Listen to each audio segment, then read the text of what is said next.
Hello, welcome back to Hangar 51. What's up, guys? I'm still waiting for my TV to give me the chat window. There it is. Okay, so Slapnuts first in the room. Boy, you must be bored tonight. You're just hanging out waiting for me to go live. What's up, Shadow? Good to see you, Mike Bird. All right, good to see you guys. Welcome, welcome, welcome. So I'm in the apartment because it's literally 43 degrees in the garage back home and falling, and my heater will not keep up. So we're going to do the show from here tonight just because I don't feel like freezing to death. So anyway, so who else is here? Shadow's here. Mike, I got to kill the volume here.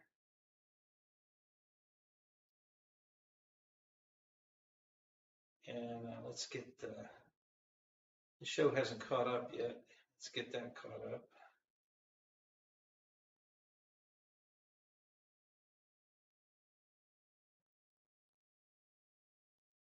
Rando Vision, what's up? Check 6, what's up? Good to see you guys, man. Welcome. I was mugging the camera. Yeah, I know. Yeah, I have to set it up a little different. Because I don't have a direct feed from the laptop to the TV. I actually am watching the show exactly the way you guys are. I'm just on YouTube watching the show and looking at the chat window, just like you are. I can't do it from studio. I can see studio there, but it's too far away. I can't read the chat. So I'm reading the chat live on the big screen TV, just the way you guys are looking at it. So,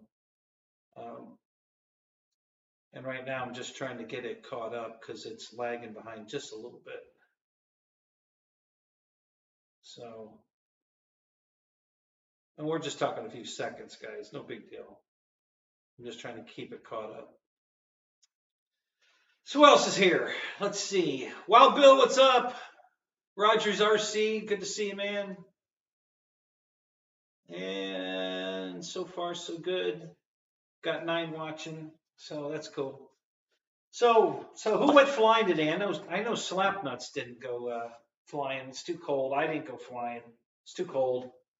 We got into the 50s is all the higher it got today, and that's just not warm enough for me, and not long enough. The window of 50s was only about 2 or 3 hours. It's too far for me to drive to only get to fly for 2 or 3 hours. So it's not worth the drive to me. It's, the amount of gas I got to burn to drive that far, get everything out of the car, put it together, whatever, fly it, and then put it all back in the car and go home. It's just not worth it. If I can't spend the day there, I'm not going. So this wasn't a day to go flying. George, what's up? Good to see you, man. Yeah, it was sunny today, but just cold, very cold. It started in the 30, I think it was 37 at the low this morning. And at 11 o'clock, it was still only 48, I think. And then by 3 o'clock, I think it hit 50, 55 maybe. So Jeff in Lower Alabama, good to see you, buddy. So yeah, so I didn't go flying. That just wasn't going to happen. Can't make it worth my while to drive that far. So I didn't. Been here watching movies, watching Last Man Standing, which is one of my favorite shows, and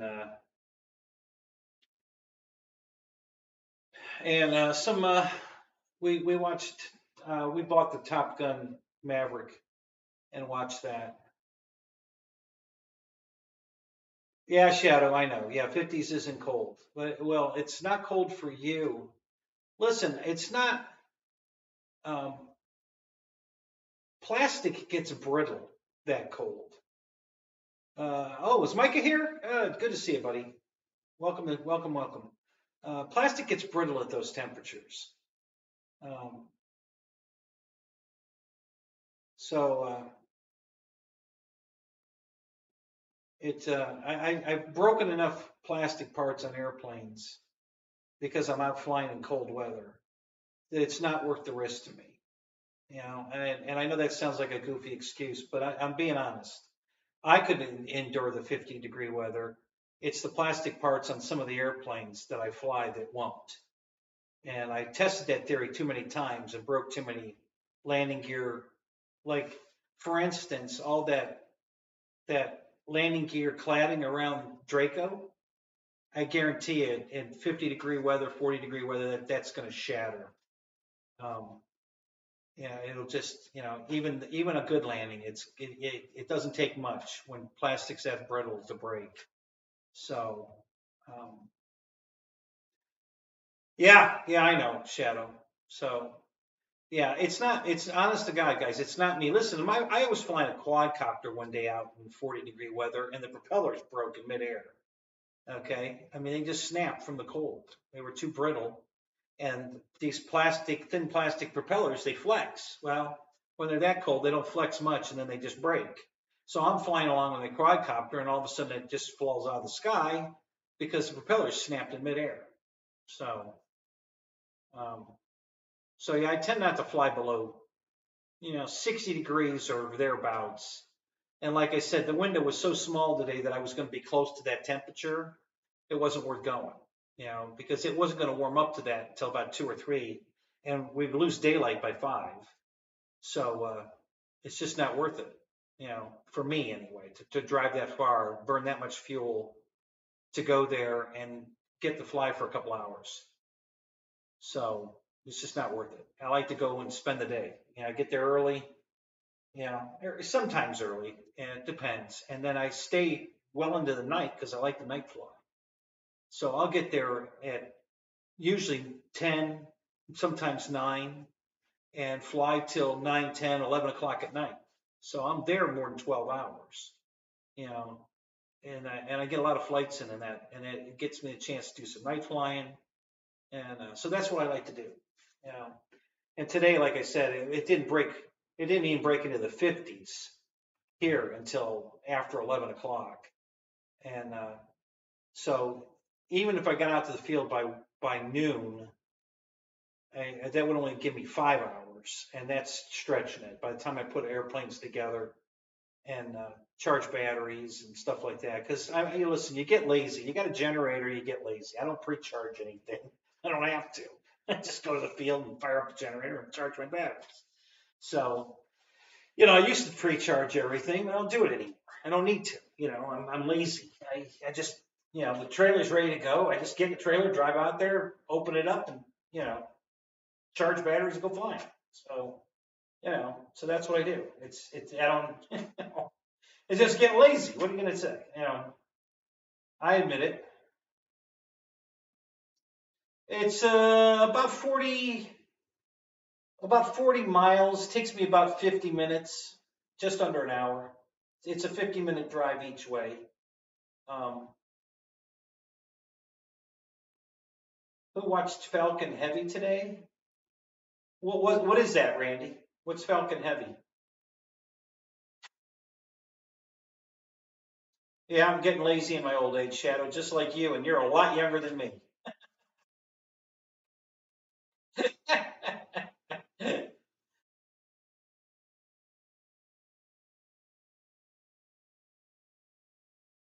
Oh, SpaceX, Falcon. Oh, is that what that is? So, do they send people up in the rocket again? Is that what it was, or what's something different? I don't follow any of this stuff, guys. I'm sorry. Just, it's news, and I don't follow the news. And unfortunately, I'm not getting notifications when SpaceX is doing stuff. I guess, do they have a notification on YouTube? Is that how you guys know shit's going on? What's your source for getting information about something that SpaceX is doing? Because I kind of wouldn't subscribe to that.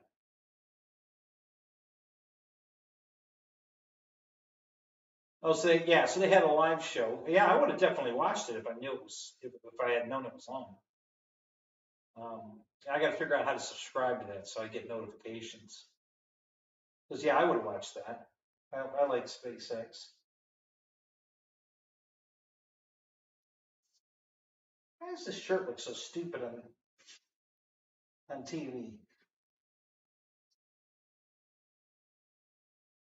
It's my big belly, I guess.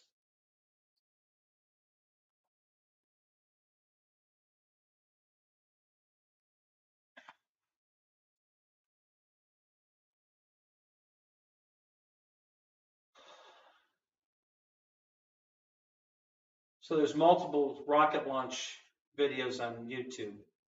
Okay.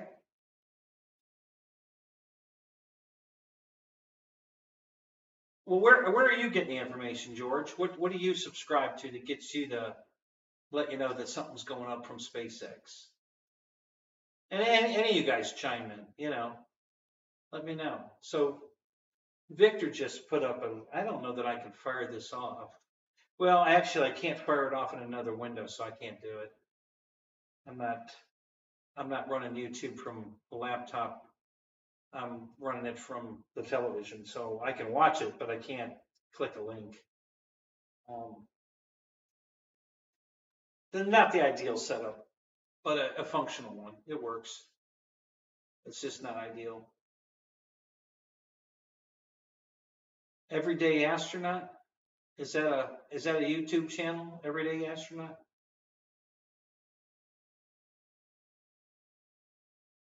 Yeah, Mr. Google knows everything. Well, yeah, if I had thought to go out to Google and Google it today to see if anything was going up.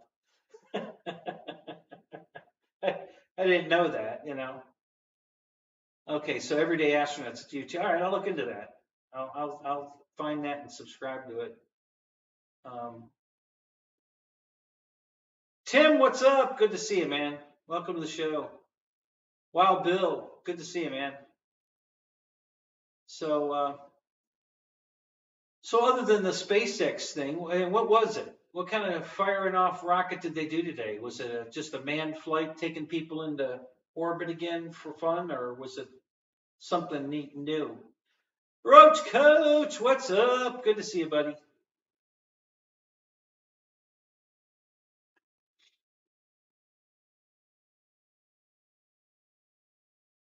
I do like watching the SpaceX stuff. Landing those, the stage rockets back on the booster rockets back on the pads. Secret payload, really? Oh, okay. I love watching that stuff. That is the coolest shit. I mean, growing up in this whole space thing and watching all the launches and everything and how they just throw shit away. And now we've got, not only are we saving them, but they come back and land. They're not in the ocean floating around and let's go out and get them. No, they come back to the pad and they land back on the pad, standing up. I mean, that's amazing. That's just so cool. Keith Christie, what's up, man? Good to see you. Got my little buses there. Love that.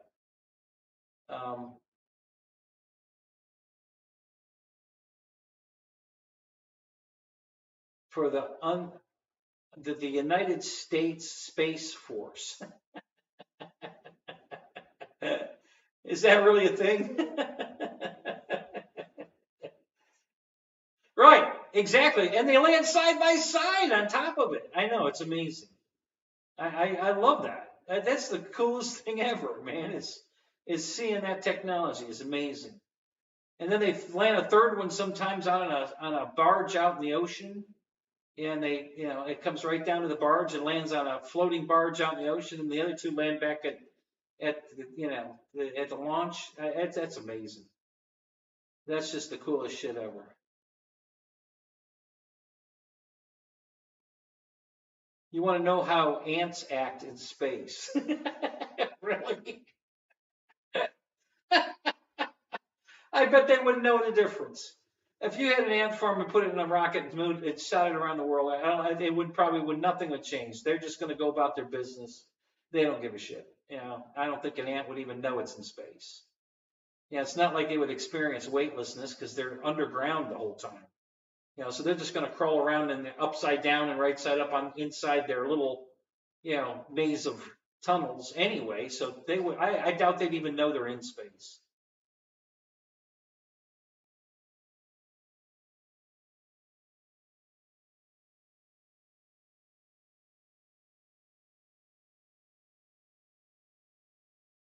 What do you got coming from Bitco, Jeff? I missed something there. What's coming in? What are you getting from Bitco or Bingo? Bingo? What's Bingo? I guess I read that wrong. Did I read it wrong? Did you type it wrong? Now, an 80 millimeter T. Oh, I thought you already had yours, Jeff. You didn't get it yet? I thought you already had it.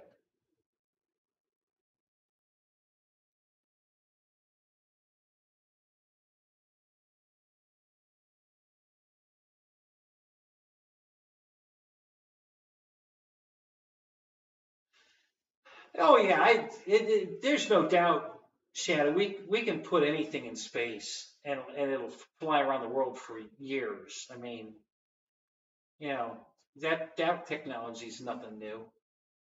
So, oh, you did mean Bitco. Okay. Yeah, I thought that's what you meant. And then I saw Bingo and I thought, well, did I read it wrong or did you type it wrong? Yeah, Bingo was his name. Oh. That's funny. Yeah. So yeah, so you didn't get it yet. Okay. All right. Well, that's cool. Yeah, now that I know that's a real jet, I mean our jet, our trainer, I thought it was British, a British plane or something. I wasn't that interested in it, but now, and I guess I thought that because of the paint scheme on it. It's kind of weird, that red tail area, and then what is it, white and gray and red? Is that what the color scheme is? It just threw me off. It's a cool looking jet though.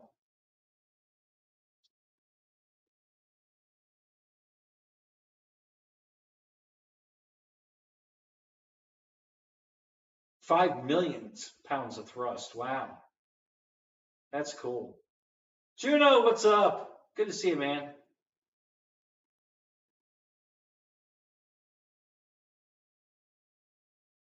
Now your glass is overflowing. Oh, you give me way too much credit. That's funny.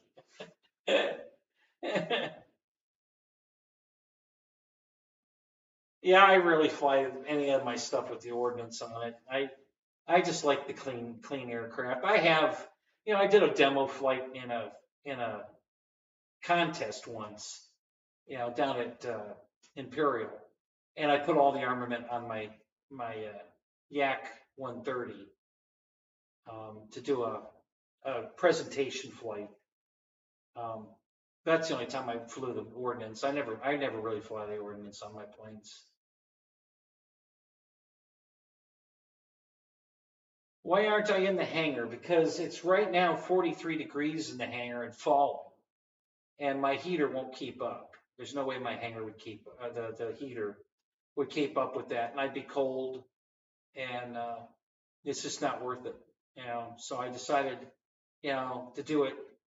I can tell you probably by next month when Deb moves back home that I'll have my house cleaned up enough where I'll probably start doing shows from my kitchen table, similar to Fred. When you see Fred in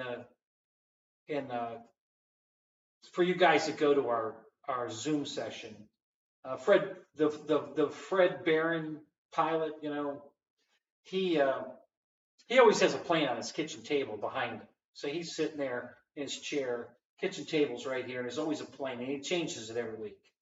And I'll be able to do that too, probably next month. I'll be able to set up my dining room area to be able to do shows from there. So if it's too cold in the garage, I'll be in my house at the dining room table doing shows. And but today I'm still in my ex's apartment, and I'm having some streaming issues here. Is this streaming smooth for you guys? Because I'm getting some buffering here. Any buffering at your end, guys? Sound okay? Everything sound good? Look good? We're in sync? Just Trying to make sure everything's going pretty good here. I don't know why I'm getting buffering here. Mike Bird says perfect. Great. Thank you, man. Appreciate that, Mike. Yeah, I'm getting a big buffer. See, the problem could be too is, I've got two sources running at the same time. I'm going out on the laptop through and in through the television at the same time. So we've got, data going up and down on the same one connection. So that could be, overtaxing this, this system. I don't know, but I'm experiencing a little buffering, and now my video quality has gone down to like 144, which looks horrible. So let's see if we can fix that too while we're at it, because this is not working at all. The camera looks out of focus. I know that's not the case. Sounds fine, and we can see you. Okay, thanks, Jeff.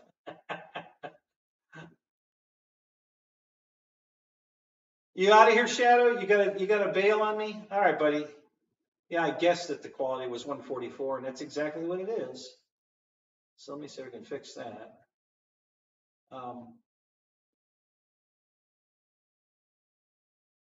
Hey, Shadow, thanks for stopping in, buddy. I know you got a full life you're dealing with, and I'm glad you take the time to just pop in.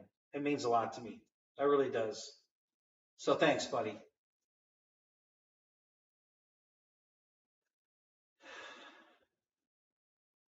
Okay, so now we're resetting to 720. That's plenty good enough. So we got 21 watching. I don't know how many likes. Oh, only 5 likes? Come on, guys. Don't forget to hit the like button. I always do. I always glad when you guys remind me, because I forget. I know it's easy to forget. I do it all the time. So I don't blame any of you guys at all.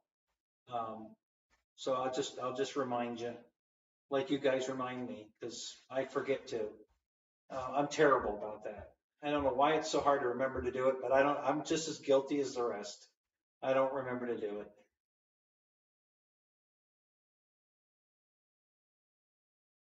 The Giants and the Vikings game. I have no idea. Don't watch much football. There's Fred the Baron pilot. The Fred Baron. Good to see you, buddy. Fred! We were just talking about you.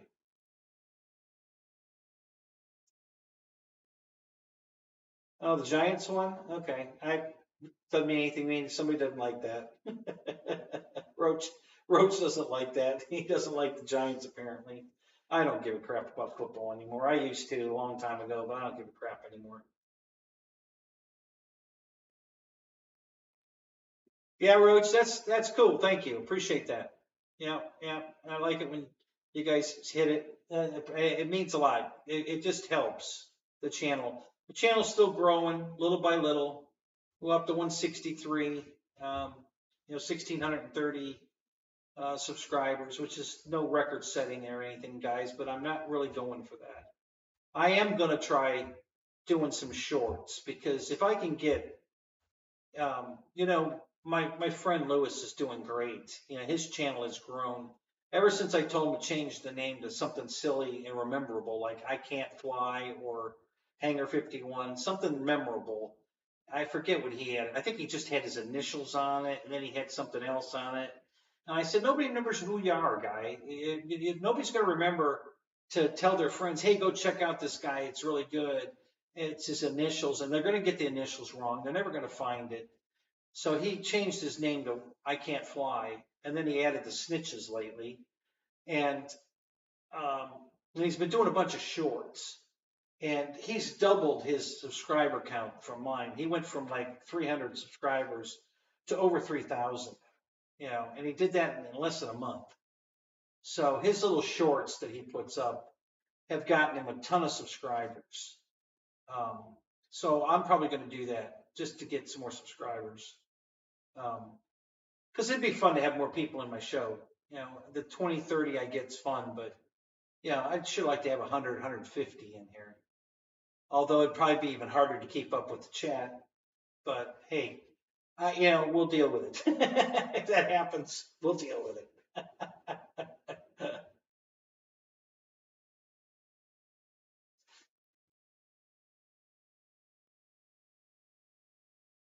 Oh, there you go. Well, that's cool, Roach. You're Viking fans from since you were a kid? Yeah.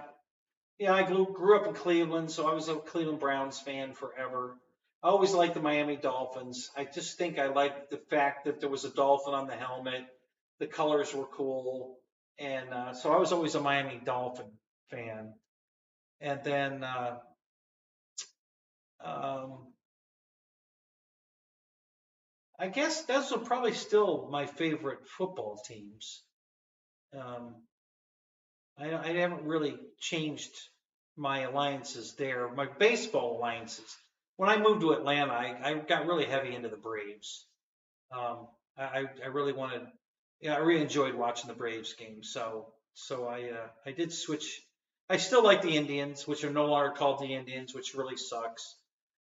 They're always going to be the Indians to me, so I don't give a fuck what they call them. And that's Cleveland Indians, period.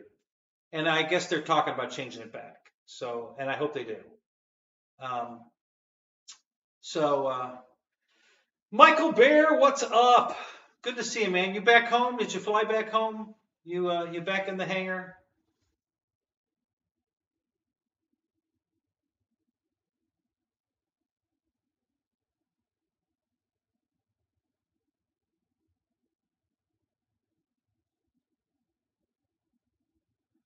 Yeah, yeah. Never. When you get our age, Juno, never trust a fart, because it could go wrong. It could go really, really wrong.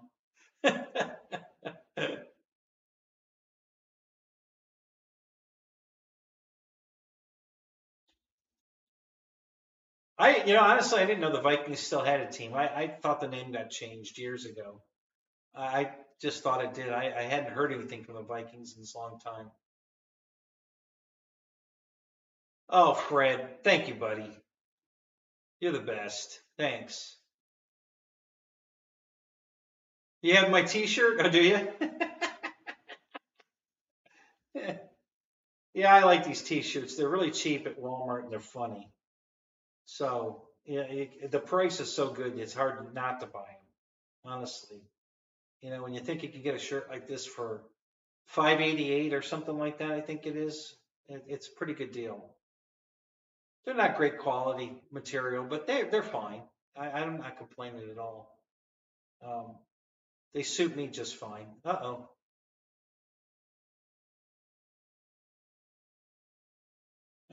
So my window just closed because the TV doesn't have enough memory in it to run the damn show, is what it's telling me. It says the memory it told me to free up some memory. Well, I don't know how the hell you free up memory on a television. So I don't know. And it did that because I tried to scroll back. So I won't do that again. Um, but yeah, that's what it did it. I was trying to scroll back and it didn't like that one bit. So now I have to restart it. So I can't see any of the chat right now, guys. I can kind of read that, barely. Yeah, the little laptop is 6 feet away from me, at least 6 feet, probably 7. And I just can't read the chat window that well. And I don't have the remote keyboard yet. I keep forgetting to bring the damn keyboard with me to run this keyboard remotely. I have an extra one at home, but I just keep forgetting to bring it. So I need to do that.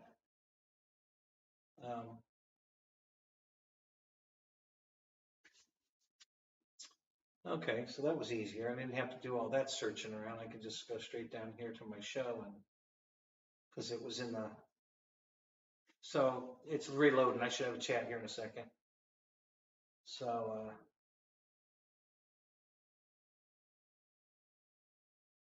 and maybe it'll automatically bring up the better quality video.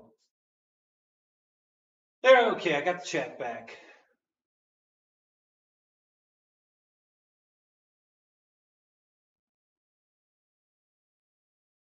Mike Keller, good to see you, buddy.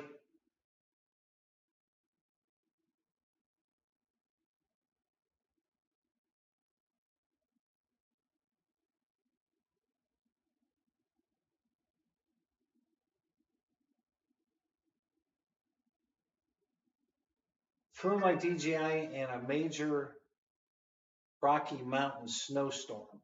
Oh, yeah? Did you record video, Michael? Can you put some video up of that? That'd be pretty cool to watch.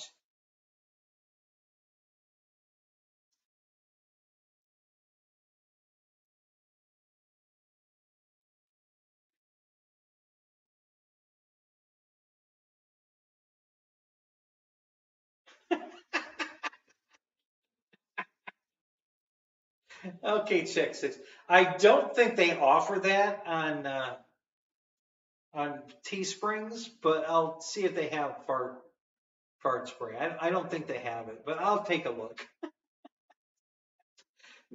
I don't even think they have a fart spray dispenser I could put my logo on.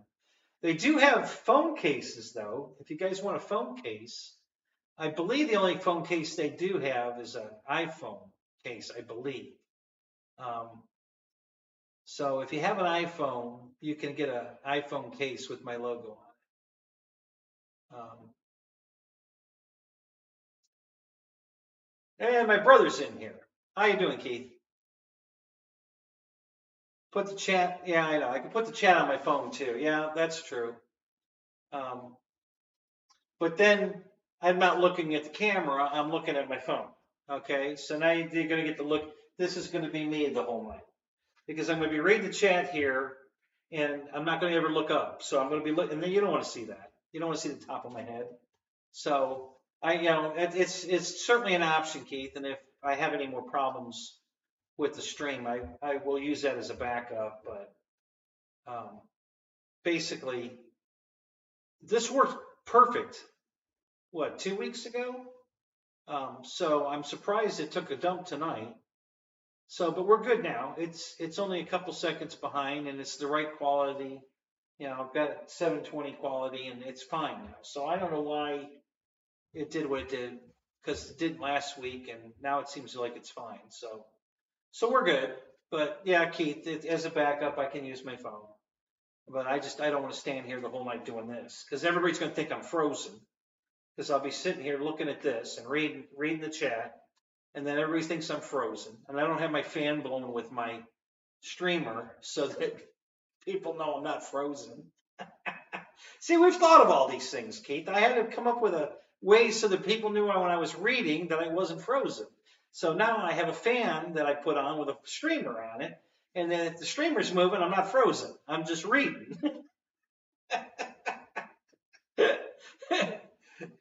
So yeah.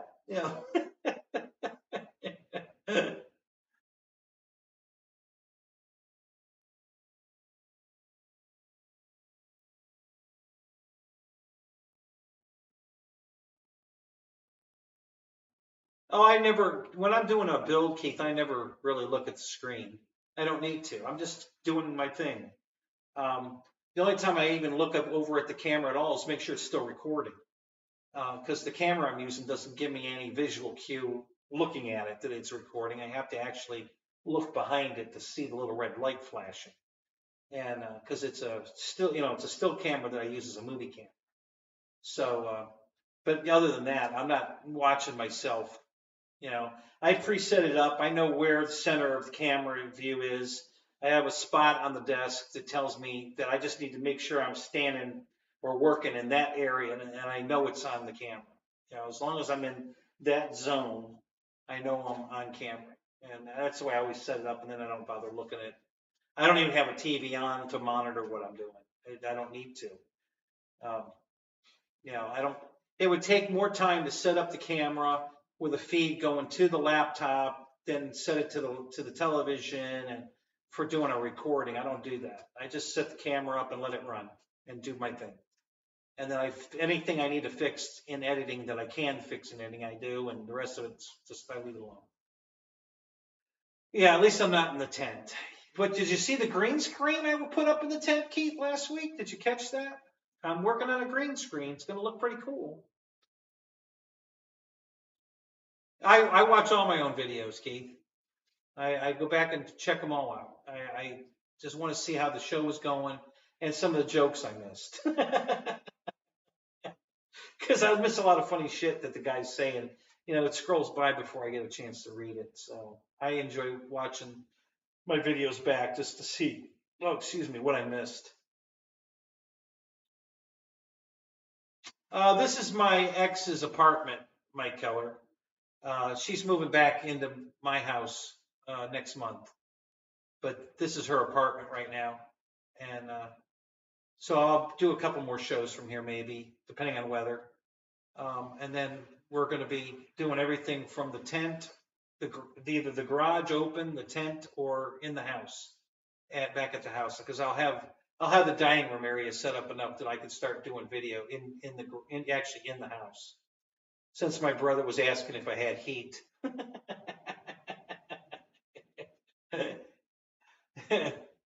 So, yeah, I have heat.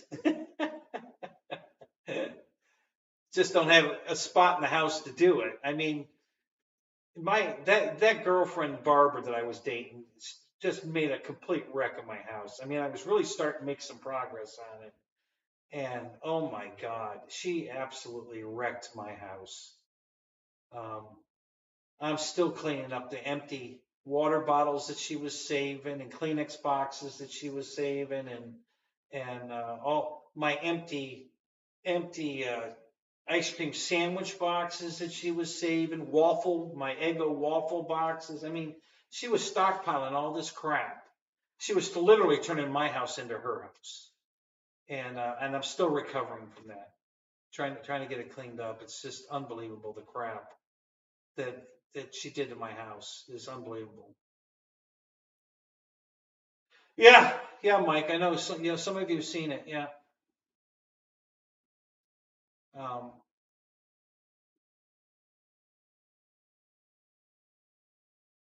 Yeah, Keith. Well, that was just it. I had a lot of room in the house because I had put it all out in the garage, and I was really making some progress on the house. And then Barbara came into the picture, and I mean, I'm not even back to zero. I still haven't got the house cleaned back up to where I was before she came in, because she destroyed my house.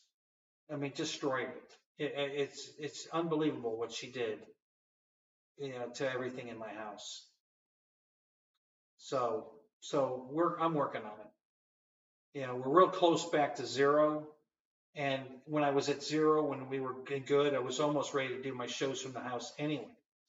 And now we're back to there. So by the end, like I said, by the time she comes home next month, I'll be ready to do streams from inside the house. So, and I mean, you'll have something to look at, either a green screen behind me, or if I put it in the corner, there'll be two china cabinets, one on the side wall and one on the back wall, if I'm in the corner there. And so that'll be the backdrop of the two china cabinets and a grandfather clock. And if I don't put a green screen up, and then if I do, I don't know, we'll see. But at least I'll be there, and we'll be running the show from there. On the cold days when it's too cold to go out in the garage, I'll be able to do a stream in the house. So yeah, exactly, Keith. I'll be able to take a picture of my old wall of boxes and then put it on the green screen, and you guys will think I'm back in the garage with the wall of boxes. You won't be able to tell the difference. It'll look like I'm out in the garage. If you pay real close attention, you'll see the chair will be different and the desktop will be different, but the backdrop will look exactly the same. So yeah, Mike, she's a hoarder. She saves everything.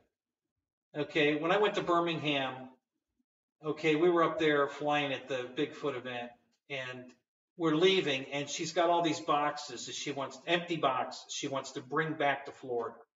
And we had a big fight up there because I told her I am not hauling these empty boxes back to Florida. I'm not doing it. You know, listen, we're going to put a nip in the butt. We're not doing this shit. You're not going to keep hoarding these goddamn empty boxes. So I'm not bringing them back to Florida. Go throw them in the dumpster. So we had a big fight up there over that. You know, because she wanted to bring these, and she's got the exact same boxes at the house.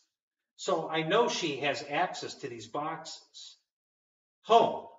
So why are we dragging them from Birmingham, Alabama back to Florida? My car was already packed full.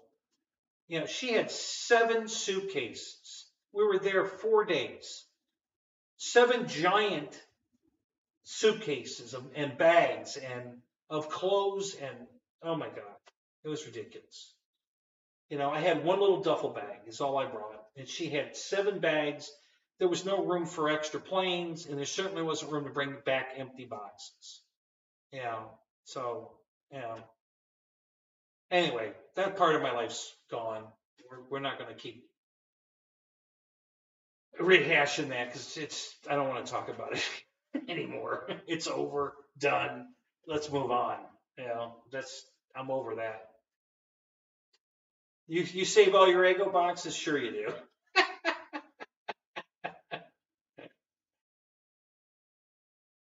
Yes, the bathroom breaks will be shorter. You're right, Keith, because the bathroom will be on the other side of the wall. So literally, I have to just get up out of the chair, walk around the wall, and walk back. So yeah, the bathroom breaks will be much shorter. So yeah, that'll work. So yeah, I can make sure the grandfather clock's in the shop, Michael. I actually have 2 of them. They were, you know, they're cheap crap from Big Lots, but they look fantastic and they work. And it actually has a moving pendulum that works. The weights are fake. They don't work. It's a wind-up clock. So I have to open the face and wind the clock up, you know, for the chimes and the actual clock running. But there's weighted chimes hanging in it, but they're fake. They don't really move. But the pendulum does. It does have a working pendulum. And I like grandfather clocks. I just think they're cool. So, and I have one for my brother that our dad had, from a neighbor, made it for him. And my dad wanted Keith to have it. And I'm actually storing that for him for one day when he's ready for it. We'll get that to him. So yeah, I just always had a thing for grandfather clocks. So actually, clocks in general. I have a whole collection of clocks. Nothing, I don't know. Just if I liked it, I thought it was a cool clock, I bought it. So there's a shelf in my living room up at the top, and I think there's 7 or 8 clocks on it. And then there's other clocks around the house, otherwhere, and I have quite a collection of clocks. I don't know. Not quite as crazy as Doc Brown did in Back to the Future. I don't have that many clocks.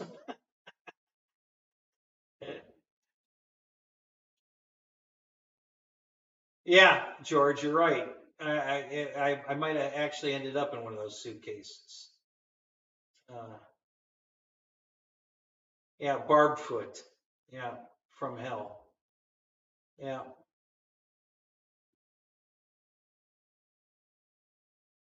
Yeah, but Wild Bill, that's good advice. Focus on today because tomorrow ain't here yet. So, yeah, that's true too. Live today because you don't know if tomorrow's coming.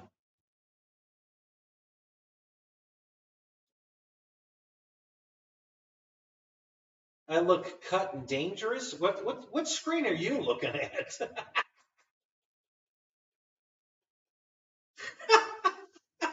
I want your television. Holy shit.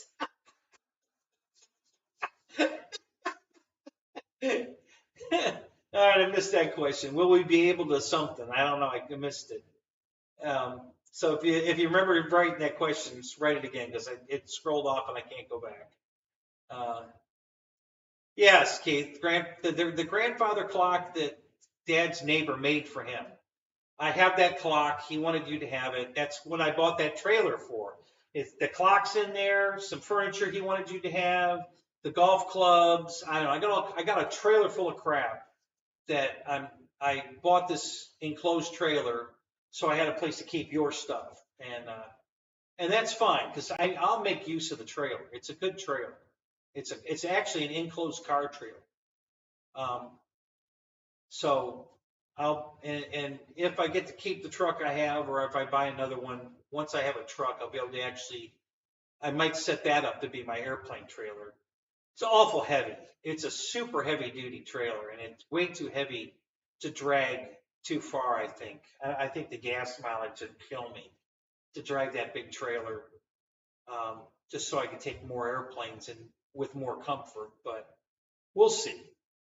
I may test it. I may, once we get everything out of it, I may just throw a couple airplanes in it one day and drag it to the field just to see how it tows to the field and back. And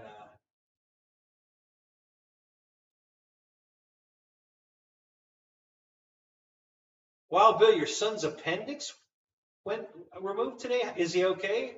Everything all right?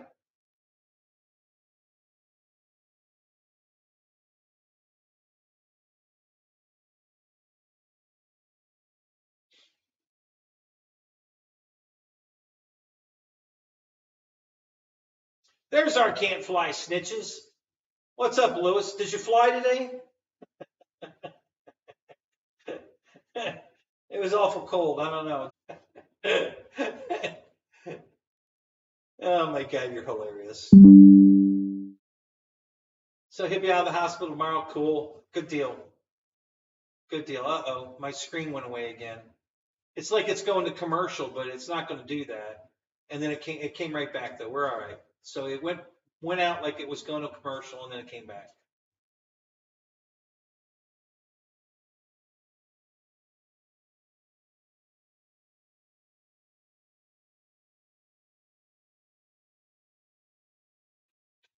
Oh, so that was sarcastic. Thanks, Fred.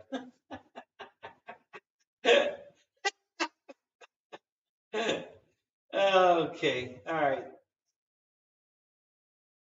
Yeah, nobody wanted to go. I can't imagine why. Yeah, it's just, it was cold. I don't know the winds. I've never even went outside today. It was just too damn cold to even go out. It was probably a little breezy today. It was horrible yesterday. Um,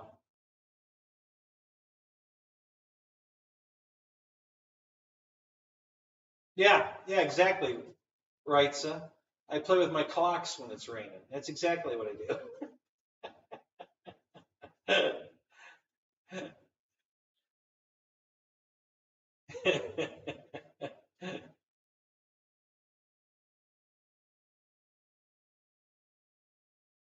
I'm glitching a bit. Okay.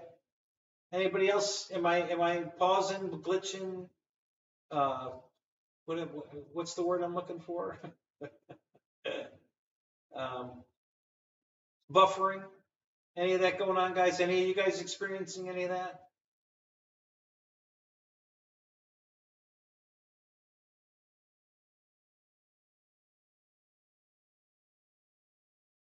Yeah, yesterday was horrible. Yeah, that's why I sent you guys that message. Which one of you fuckers are going to go flying today? Because I knew no one of you guys were going flying. So, Lewis, you are going to love the J65. I'm going to let you fly it. You will absolutely love this jet. Dude, this is the easiest jet on the planet to fly. You will love it. You will definitely buy one of these jets. It's just stupid easy to fly. Beautiful jet. You are going to love it.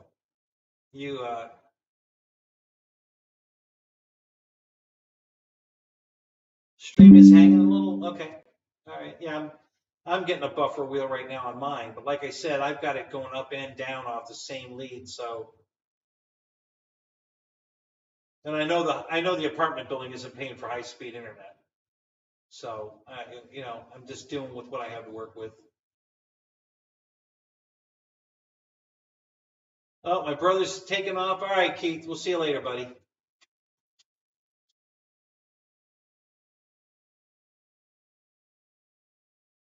Yeah, so you guys are seeing the same buffering. Okay, mine went away. I guess you probably did too. We're probably good now.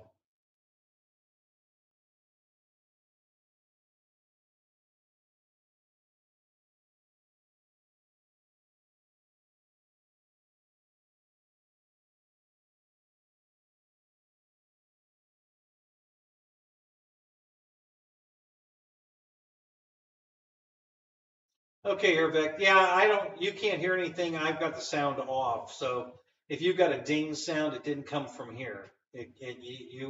Something at your end dinged, because, it's not broadcasting a ding. There's no sound in the room, just my voice. So nothing, yeah, it's not producing anything like that.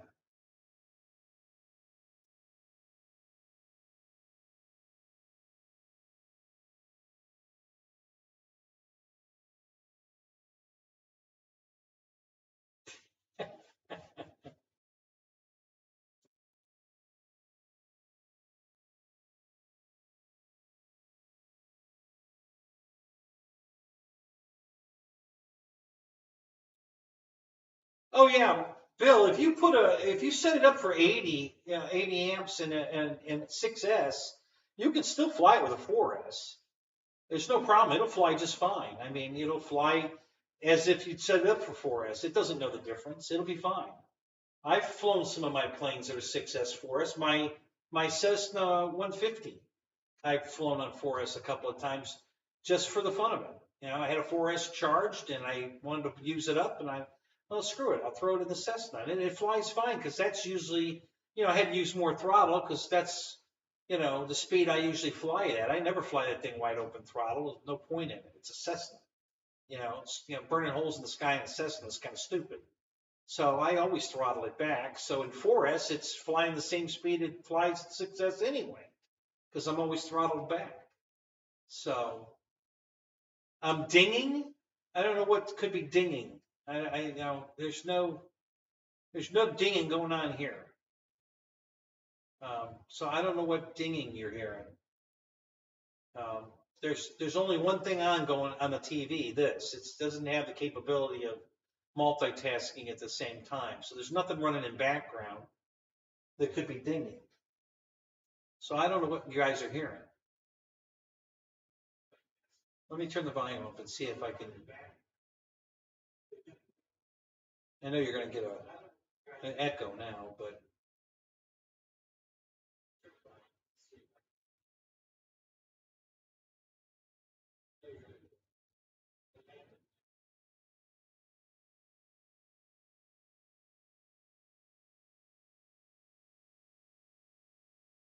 Yeah, so well, Bill, if you want to set it up for 6S, but you don't have any 6S batteries, don't worry about it. Just fly it on 4S until you get some 6S batteries. It'll fly just fine.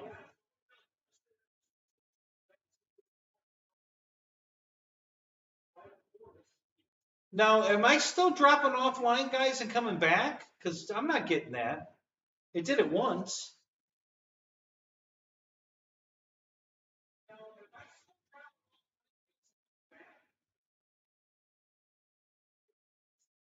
I'm in denial. It's not just a river in Egypt.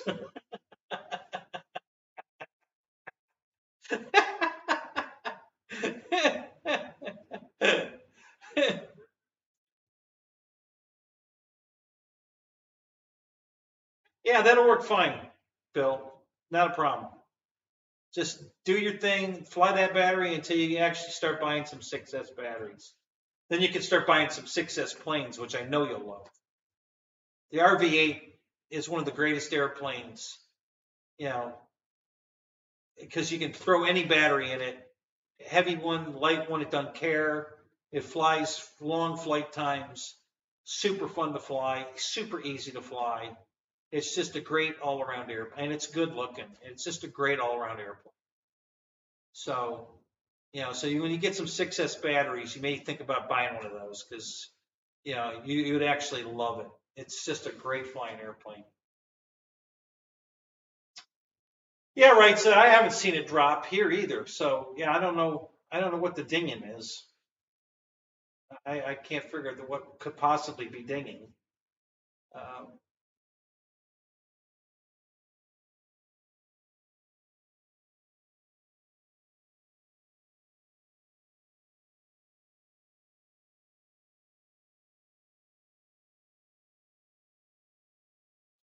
so Michael, are you at the hangar where your plane is? Are you at the like the FBO or whatever you call it, where you are? Are you just you're still there? You're not home?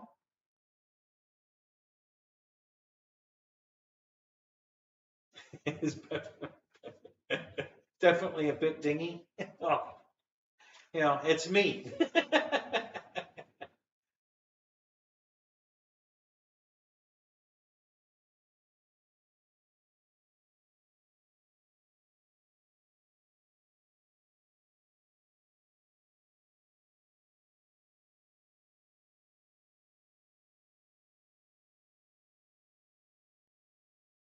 Roy, what's up? Good to see you, buddy.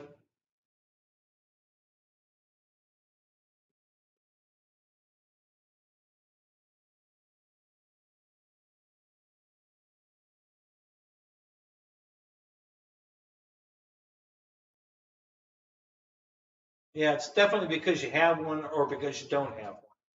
The blue box. It's always the blue box. Whether you have one, then you should be using it. And if you don't have one, well, then you should be having it in there. So we'll blame the blue box for everything. It's just the going thing on YouTube. Everybody that flies free wing airplanes always blames the blue box. So, so yeah, whatever it is.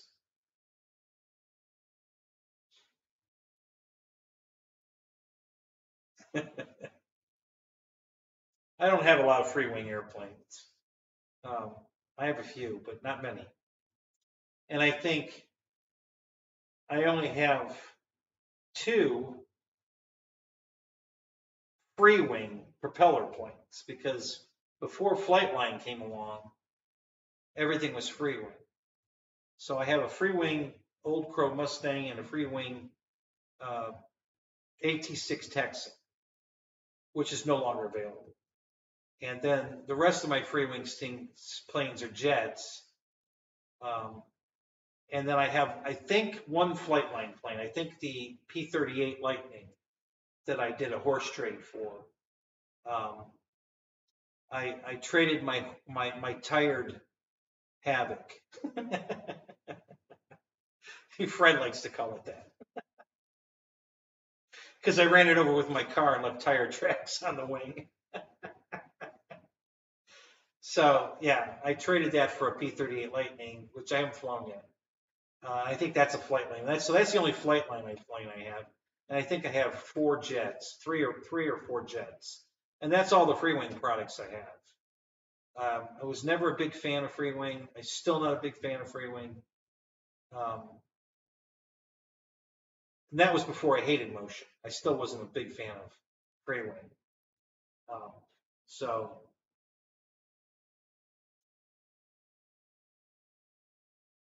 oh, you have the free wing one FW190. Okay, 1100 millimeter. Really, a free wing 1100 millimeter? Wow, I didn't know they made that. That's interesting.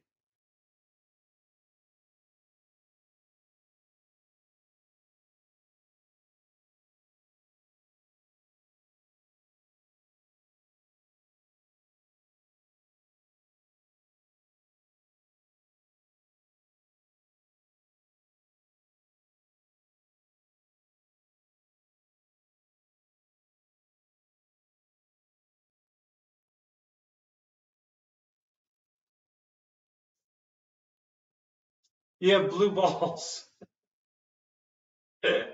Okay, six.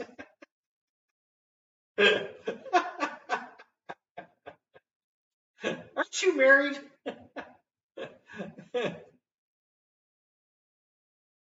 You have the free wing MiG, huh? MiG 15. Yeah. Oh, that's true. I do have that. I guess that's a free wing plane. I forgot about that. I have two free wing jets, the mini ones. I have the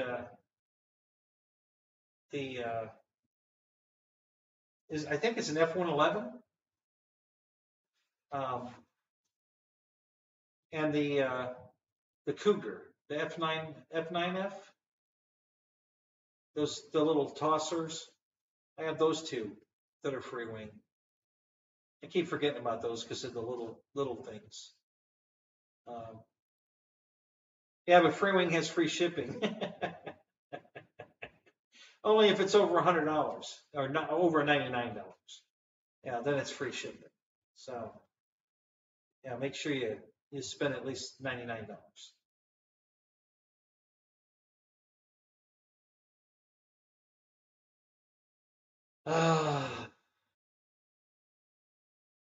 Rory's got the air fryer going again.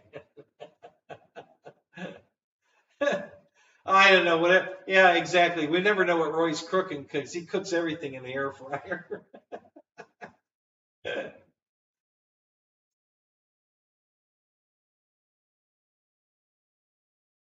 Yeah, because they don't make one now, right, Fred? They don't have an FW190. I don't think. Or do they? Is there a newer Flightline FW190?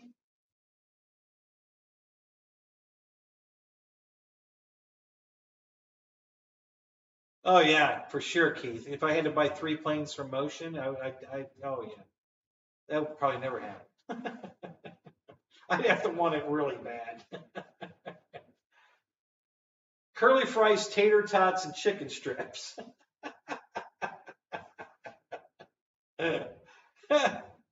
It sounds like it sounds like an Arby's menu.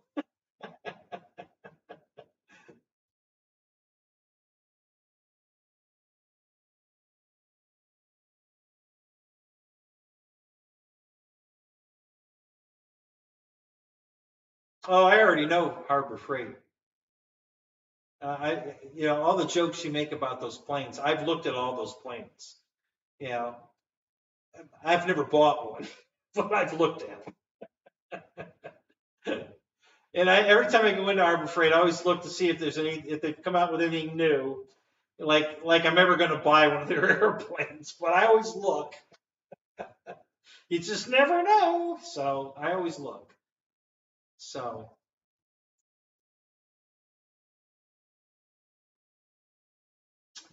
Keith, the P-38 is a nice airplane.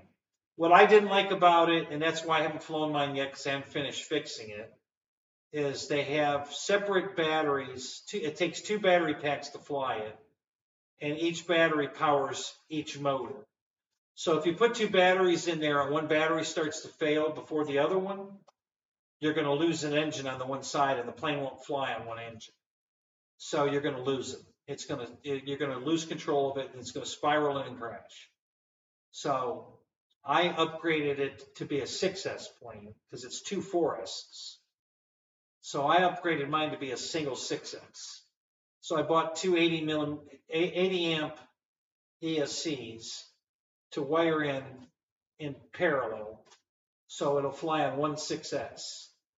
And yeah, I know the motors might not handle it. I'm not going to run it wide open. I don't fly any of my planes wide open for any length of time. So with my flying style, I'll be throttled back on the motors anyway. So the motors are going to handle it just fine. And it's going to be a single battery. So if I start losing battery, I'm going to lose both engines together. And because I've already flown one of those planes and lost the battery. And I didn't know because it was somebody else's airplane and he just brought it over to me and handed it to me and said, "Here, fly this." Oh, okay. So I took off and I'm flying around. It's flying fine. And then it starts acting peculiar, and I keep trimming it out and it's yawn. And I'm like, what's wrong with this damn thing? And I'm correcting it and it's correcting, but it's still yawing more and it's getting worse. I had no idea one motor was cutting out. It didn't dawn on me that it had these separate battery packs for each motor. I didn't know that. And so it ended up crashing it. It survived though. It did really well. It wasn't badly damaged at all. We went out and found it. We walked right to it. I knew right where it went down, so we walked right to it. And that, and I always wanted the P-38, so I was going to get one day. And I finally got one, but I'm definitely not flying on the dual batteries, So I already bought the ESCs. The plane's all together, sitting on the floor in my garage with the 2 new ESCs sitting right on the wings, so that I know where they are. And one day when I finally decide that it's time to put this bitch in the air, I'm going to go ahead and wire those 2 ESCs in place and get it set up and then go fly it. It's in perfect condition. It's only been flown a couple times. So I am looking forward to it. The guy that owned the plane, it's kind of funny. He bought it, he put it together and never flew it because he was afraid of it. So he traded it to another guy who says he did fly it. And when he traded it to me for my Tired Havoc, he told me they just flew it and it flew fine. Well, when I got it home and plugged it in, nothing worked. And when I looked, nothing was plugged in correctly. Okay, nothing. All the wires were in the wrong holes. There's no way this plane flew. So I got it all wired correctly. Everything worked except the throttles. The ESCs are burned out. So or the motors, one or the other. The motors don't smell burnt, so I don't think it's the motors. But I think they just cooked the ESCs. They probably plugged a 6S into it and burnt them up because it was designed from Freewing or Flightline as a 4S. And sometimes when you plug a 6S battery into a 4S airplane, it'll burn it up. Not every time, but sometimes. So that's what I'm assuming happened. But like I said, nothing was wired right. So there's no way they flew the plane. So this guy lied to me about the whole thing. No big deal. I still think it was a good trade because I got, the airplane's in really good shape and it's a plane I wanted. So I just have to get around to hooking the ESCs up so I can fly it. But he keeps asking me if ever, because he wants to see it fly. So he keeps asking me when I come out, "Are you ever going to fly that P-38, man? I want to see it fly." I'm like, yeah. It's coming. I got other things. I'm working on other stuff right now, but yeah, you'll get to see it. It coming soon. So, hey, Paul, what's up? Good to see you, buddy.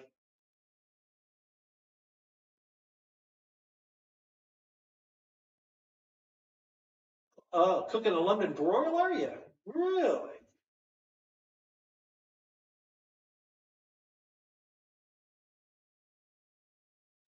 Rigging up a fan for your toaster?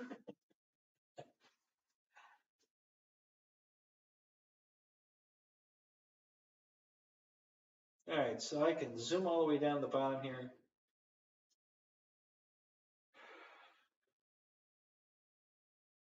You don't know how long an air fryer will last, but you're trying to wear yours out. Yeah, the X has one here. I haven't personally cooked anything in it yet. She warmed up some, I don't know, some not tater tots, well, wings, I think. I think she had some wings or some chicken nuggets. Maybe it was chicken nuggets. We warmed up one night in the air fryer. So, so we haven't used it much, but at least I know I have one to use when she comes back. We'll probably make more use of it.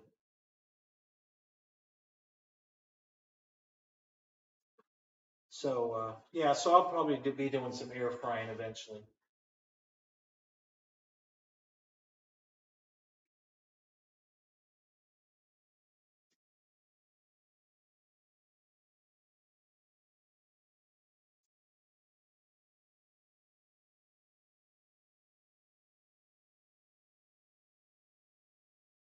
So what else is going on, guys? Anybody else buy any new planes? So Jeff in Lower Alabama's got a T7 coming. Yeah, I gotta admit, I do like that airplane. It's kind of cool looking. I just, before I knew it was one of ours, I wasn't as interested as I am now. Still a little iffy on the price, though. I think it's overpriced, but I don't know. We'll see. Jury's still out on that. I'll wait till I see how Jeff's flies.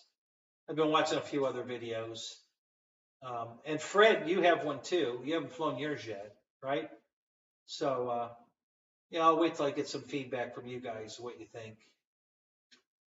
Hey, did that thing come with a gyro in it by any chance? The X-Fly, did they put their gyro, the same gyro they put in the J65? Did you get a gyro with it? Yeah, Michael, I guess everyone needs an air fryer. So did you answer my question? Were you at the hangar? Um, I didn't see your answer if you did answer me. Because you said you're going to put the airplane away, so I assume you weren't home yet. You were at the hangar.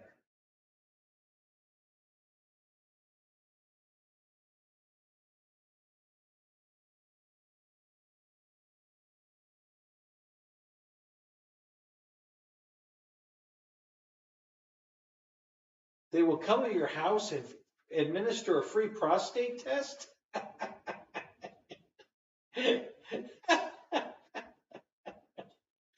Oh my God, 6.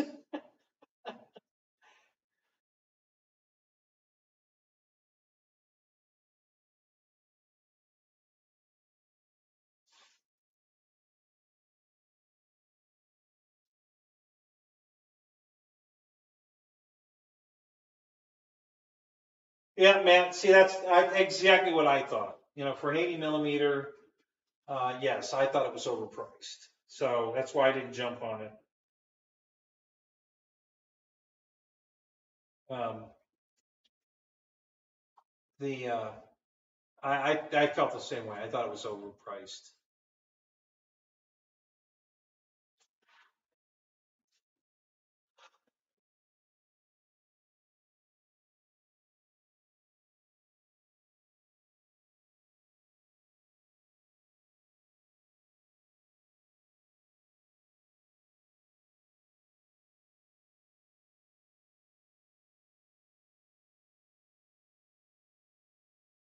So Airvex, yeah. So here's my thoughts on that. Um, I bought the external spotlights that go on the RV8, the big RV8, to put on my QQ because same thing, the tail doesn't light up on the QQ, and I didn't want to light it from within because of the decal on the tail, just like the RV8. So I bought the two little spotlights and I started to mount them. I haven't finished it yet, but I started mounting them on the stabilizer to point at the tail, so that I'll have the tail of my QQ, because it's the same size as your RV8, the 10 size one, and that'll light the tail. So I know it'll work. I just haven't gotten around to finishing it yet. But that's what I'm doing. I bought the spotlights to light it that way. Because yeah, when it's flying at night, it's lit up so well, except the tail. There's no light on the tail. So I wanted lights on the tail, and I thought the easiest way to do it would put the spotlights on it. So that's what I bought, and they're very, very light. So I'm just going to glue them. I already cut a hole on one side to set the light down in it, and it looks like it's going to work okay. I'm struggling with how I want to mount, because it comes with a strip of LEDs. The spotlight has wires coming out of it that run through a strip of LEDs, and then the extra wire with the plug. And I don't know if I want to face those LEDs inward toward the foam or outward on the bottom of the plane or on the top of the plane. I haven't figured out where I want to put those lights yet. So I'm still struggling with just exactly how I want to finish it off. But yeah, that's another one of my projects that I'm working on.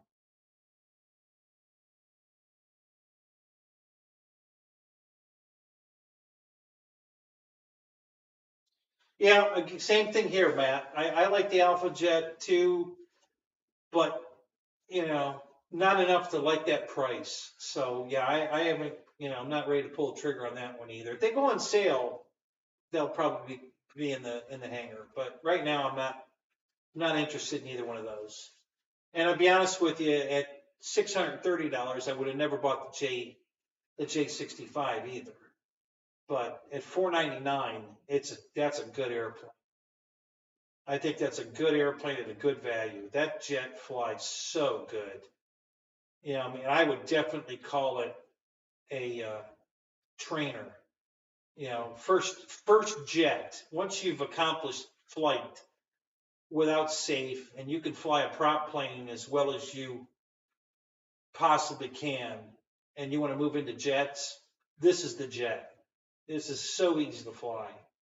You will have a good experience with your first jet if you buy this one, because it doesn't want to do anything stupid. It's just rock solid, super easy to fly, really, really nice.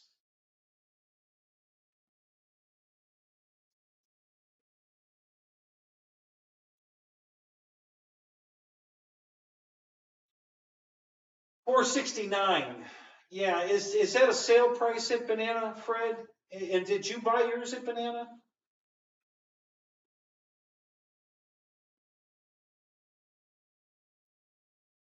Well, I don't know, Roy. You know, well, how about a woman though? Would you let a woman come over your house and stick her finger in your butt?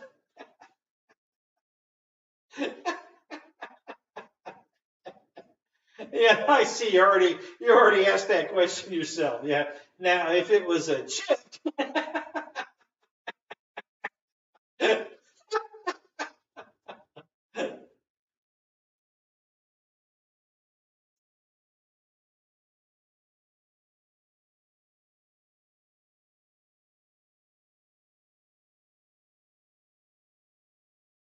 yeah, who said anything about a finger? Well, you did, didn't you? I think you said something about a finger. I think you were implying something else at first, but then you added the finger. Didn't you say something like maybe a finger? I don't know. I thought that's what I read. I wouldn't swear to it.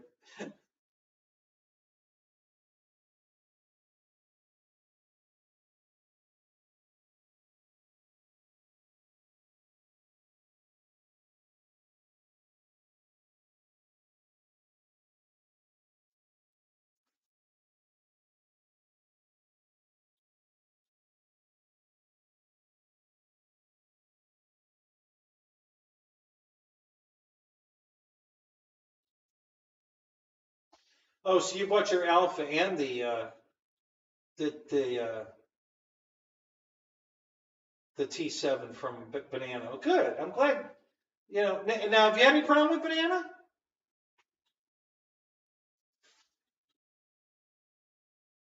Crikey. I love that word, crikey. Crikey, forgive me, Lord.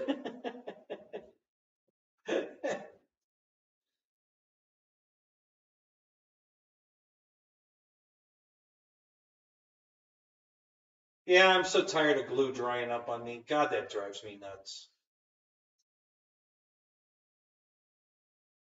Yeah, bunghole is exit only.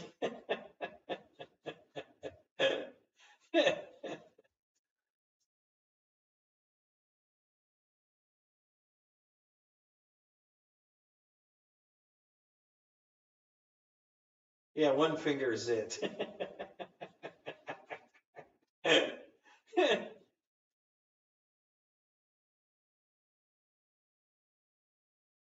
Yeah, I agree, Matt. I think, like the Avanti, it should be in the threes. You know, I just, over $400 for an 80 millimeter jet is just too high for me, I think. It depends. I mean, if it was something really, really cool that I really, really wanted, maybe, but I'm a deal hunter. And right now, you know, Hobby King's killing it, Banana Hobby's killing it.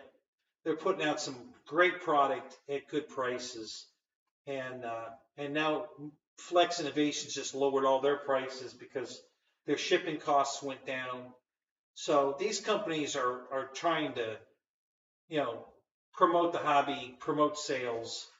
And then there's companies, Motion lowered their prices a few months ago. They're still too high, but at least they made an effort. So I gave them credit for that. I bought a plane. It's the only plane I've ever bought from Motion in the last 5 years. But, you know, everybody told me to get that Spitfire. And I honestly, I always wanted it. So I pulled the trigger. I'm not that impressed with the way it flies. It flies okay, but it's not even close to the best flying planes I have. It doesn't fly that good. It's good. It flies good, but not that good. I've got way better flying airplanes than that Spitfire. So I am probably going to try putting a aura in it, you know, a stabilizer, and see if it doesn't, you know, become the best flying plane I have, because I do love it. You know, it's a beautiful plane. They did a really nice job on it. It is beautiful, and it flies good. But you know, I was expecting something way better. You know, because everybody hyped it up as the greatest flying plane, and it's not. I've got way better flying airplanes than that. So it's and very few of my planes have gyros in them, guys. I mean, I'm not against them. I just normally don't need them. Most of the planes I fly don't need them. But I'm not afraid to put one in it if it needs it. So I believe the Yak 11 from Hobby King needs a gyro. The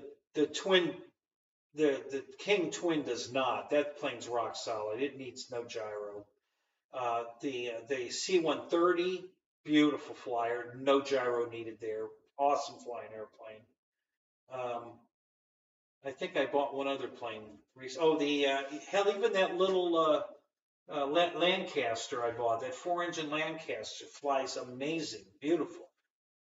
But the Yak, that Yak 11's a little iffy. I'm not crazy in love with that one. It flies okay. It's, you know, calm winds, but it gets tossed around a lot in the wind, and it's a little hard to land. You know, it wants to. It flies just like the AT-6 Texan, my free-wing AT-6 Texan. It flies just like that. Coming in to land it, man, if it slows down a little bit too much, man, it wants to drop a wingtip bad, really bad. And and I fixed that by putting a gyro in the AT-6.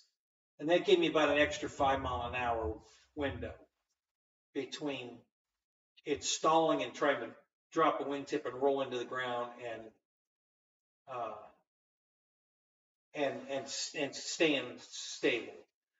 Craig, I'm talking about the 1600 millimeter. I guess it's a flight line for Motion Spitfire. I haven't flown it a lot, and I in no way do not dislike it.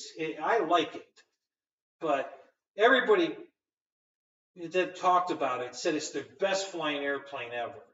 Well, it's not. I've got way better flying airplanes than that. So but that doesn't mean it doesn't fly good. It does fly good. But if I want to make it, and I'll tell you the reason I would, it doesn't need a gyro other than the fact that it's got that narrow ass landing gear. And in that situation, landing it can be tricky. Because it's just too narrow of landing gear. So if you start dropping a wingtip, or if you're yawing any, you know, once you get it on that narrow landing gear, it's either going to tip onto a wingtip and scuff it, or it might do a ground loop.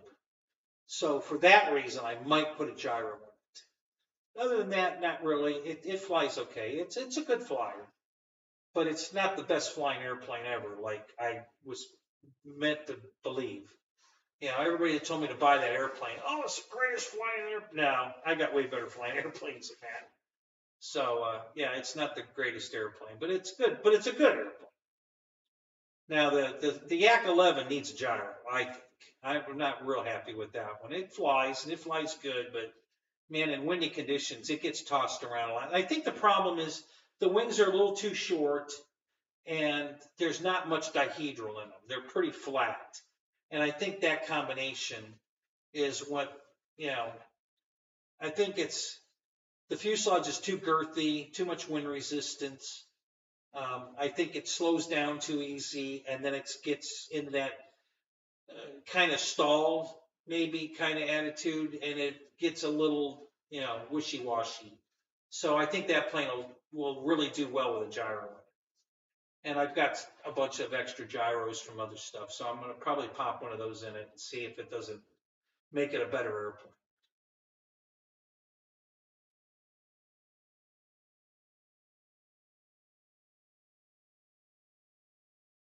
Yeah, that's right, Fred. That's why I'm saying it. Exactly, because of my shirt. So don't believe anything I'm saying tonight, because sarcasm is what I do best.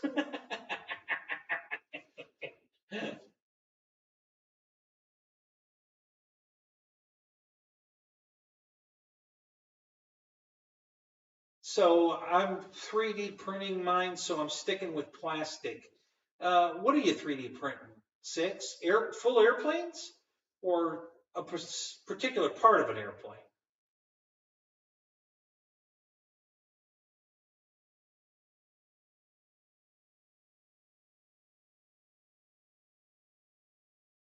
What did I miss up here?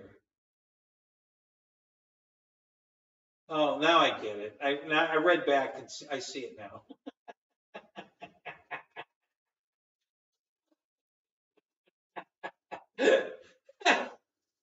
Oh my God, you guys are hilarious.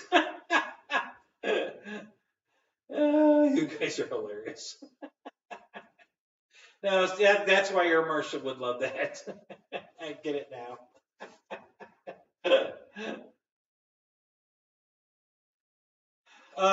Yeah, I haven't bought that one, Roy. God, I wanted that plane so bad, but they haven't put that one on sale for a price I like. Um, and it's not the model Spitfire I really like. Um, so that's why I haven't pulled the trigger on that one. The price has been too high, and because it's only it's a 1450. I get, is that the one you're talking about? Which one did you buy? Did you buy the desert tan, or the green one? Because they're two different models, and I don't like the chin scoop on the green one. I like the plain, the desert sand color one, but I don't like the color. But I like the plain because it doesn't have that stupid scoop on the front. So they're two different model Spitfires and two different paint schemes. So,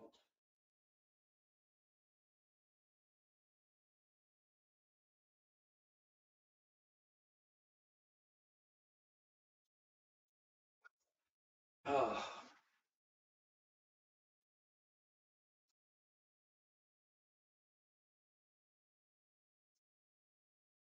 oh. So a toddler walked outside with his dad's handgun. Is this the setup of a joke, Wild Bill, or is this something in the news? Yep, I'm hard to please. Yep, I'm just a prick.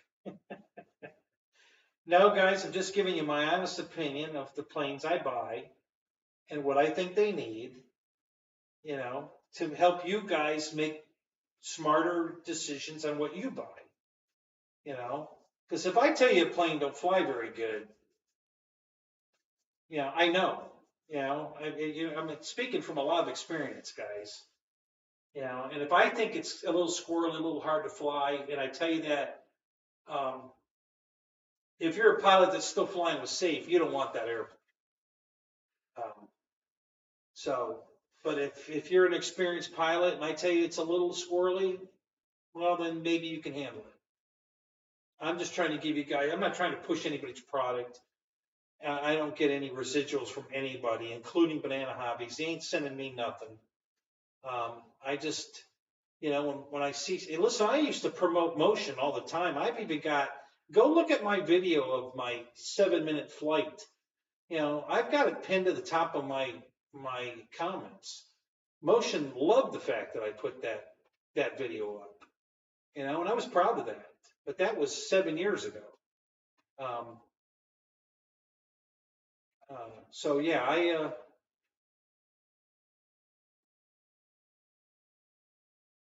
I just tell you guys, I just try to give you guys good information so you can make better decisions on what you buy. And that's my whole purpose for this channel, was to save you guys money and enjoy the hobby more. You know, it's just like the Spectrum stuff. Listen, I don't care if you want to fly Spectrum, and that's not what I'm trying to tell you. I'm telling you that the Radio Master radio will fly your Spectrum stuff and do every bit as good a job as any of the Spectrum transmitters for a fraction of the price. And actually, the OpenTX will let you do even more than what the Spectrum radio will let you do, because it has the ability to do the kind of mixing that the other radio just won't let you do. So, you know, you can buy a super great radio that 16 channels and touchscreen and Halifax gimbals and all the bells and whistles for under $200. Or you can spend, you know, $2,000 for a IX20.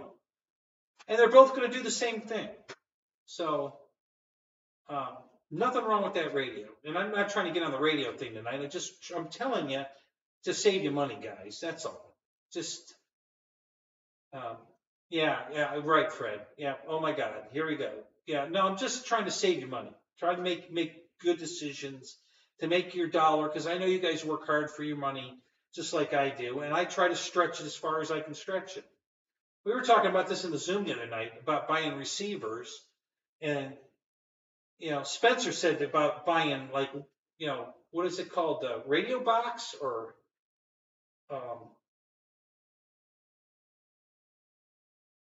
George, what's that high-end radio you fly? Something box? I forget. The receivers are like $250. Now, I can't have 130 airplanes with $250 receivers in them, guys. I can't. It's just, it's crazy. I mean, it's, you know, my receivers are like anywhere from $27 to $37. Okay, and some of them were even cheaper way back when. They were $11. I bought a shitload of them at $11. Same receiver on sale, and I haven't had a lick of trouble with any of them. They've been perfect. So, you know, so you guys can spend your $250 for a receiver, or Jetty. That's one of the brands. Yep. But the other one's called Radio Box or Hobby Box, or it's the same level as Jetty or even more, Fred. I can't remember the name of it though. I know it's something box. I just can't remember what. And we were talking about it the other night in the Zoom. And you know, I'm buying high quality receivers, guys, that are even tunable from your transmitter. Power box. That's it. Thank you, Matt. Yeah, Power box. That's a high-end radio like Jetty. And you know, this stuff's just too expensive. I mean, for my tastes. So that's why I fly the Free Sky or the Radio Master. Really, it's the same technology. The Radio Master is using Free Sky as their base, you know, protocol. But there's 70 different protocols in that radio, so it'll fly anything you can possibly. It flies. I know it flies like the Fly Sky, Free Sky, Spectrum. Some of those cheap drones, the Hubu or Hudson, something like that. Flies that. It flies everything. I mean, just about everything you can come up with. It flies. So, you know, it's less than $200. Halifax gimbals, color touchscreens, 16 channel, programmable up to 32. Probably go farther than that if you want it. I mean, it's a do-all radio, guys. It'll do anything you want it to do. And it's not that hard to learn to program it. It really isn't. I know it's a little... Joe Habib, what's up, buddy? Good to see you, man. I know it's overwhelming at first. Mine was. I'll admit, when I first got it, I was like, uh-oh. You know, what did I get myself into? But I just put my head down and started reading and programming, and then it just... a light switch. And then it was so easy from there. So, Yeah, check 6. I used to do that. I had a different transmitter for every plane because I was buying the the ready to fly version. So it came with its own radio, and it worked fine. But then I figured I'd rather to get something that was a little better quality and only have the one radio to fly. I have 3 transmitters that have all my airplanes. All right, because I have too many airplanes for one radio. So I have 2 Free Sky Tyrannuses. One's an SE, one's a standard, and then I have the Radio Master. And I have all my airplanes programmed to those 3 radios. So when I go to the field, any one of those radios can fly any one of the airplanes I have. So if I do something, I say I drop my Radio Master radio that day and break a stick. Okay, am I done? Can I not fly it? No, I can reprogram any of the other airplanes I have onto one of the 2 Tyrannuses and fly it, so I can still fly that day. So all the radios are backups to each other because they'll all do the same thing. So I would never be in a situation if I happen to do something stupid and break one of the transmitters where I would be done flying for the day. I can fly other airplanes, or I can reprogram any of those planes onto one of the other 2 radios and continue to fly. And that's what I did when at the event where my radios got wet, when the microblast turned my antenna upside down and everything got soaking wet. Well, 2 of my transmitters got wet. The Radio Master transmitter was new to me, and it wasn't in the tent yet. It was in the car, so it was fine. So I just reprogrammed all the airplanes that I was flying that day onto the Radio Master, and got to fly all day on the Radio Master just by programming them over to the other radio. And then I let those 2 radios, I took them apart and I dried them all out, and I let them sit for a couple of months just drying out. And they've been fine. I haven't had any issues, and I keep checking them to see if I'm getting any kind of corrosion inside. They're all fine. They're perfect. Haven't had any issues with them after they got wet. They didn't get that wet, but I wasn't taking any chances. I wasn't going to crash airplanes taking chances. So I made sure that they dried out thoroughly before I put them back into use. But that day I got to fly. I just flew everything on my Radio Master. It worked fine. I had no problems. So, yeah, Roy, I did too. I was buying the orange receivers for a while from Hobby King. I probably have 11 of them, I think. And I stopped buying them. I just decided that I didn't think the quality was that good. They're Spectrum receivers, and I'm not flying that much anymore. If I fly Spectrum, it came in the airplane.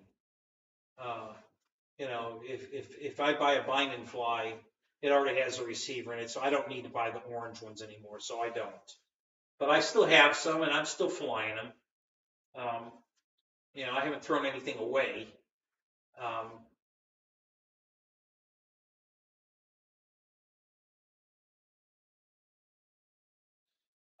No, Bill. Actually, it should come with an instruction manual, and it's a series of beeps. You can program the whole thing from the radio, just listening to beeps. You put the stick full throttle, and it starts to beep. And then when you get to the sequence that you want to work on, because it does a dot dash like Morse code. You're going to get dee dee dee dee dee or dee dee dee dee dee. And the manual will show you that comes with the ESC what they mean, and you just follow the beeps, and you can program it from the radio. You just you have to set it into program mode, and then you just follow the beeps. And when you get to the thing you're trying to change, like the ECA cutoff or whatever, the low voltage cutoff or whatever, you get to that, and then you move the stick, and then it actually starts beeping there. And then you stop it when it gets the one you want. It gives you 3 of that choice. So you'll hear it go beep, beep. And anytime between the first beep and the third beep is, or it might do a beep, beep or whatever. But Ryan did a program. He did a show once on that. So if you want to actually see it, go to Ryan's channel and just type in a search for programming ESC. And he did a full demonstration of doing it with the sticks. So you can get an idea. If you haven't seen that before or not sure what I'm talking about, Ryan did a nice video on it.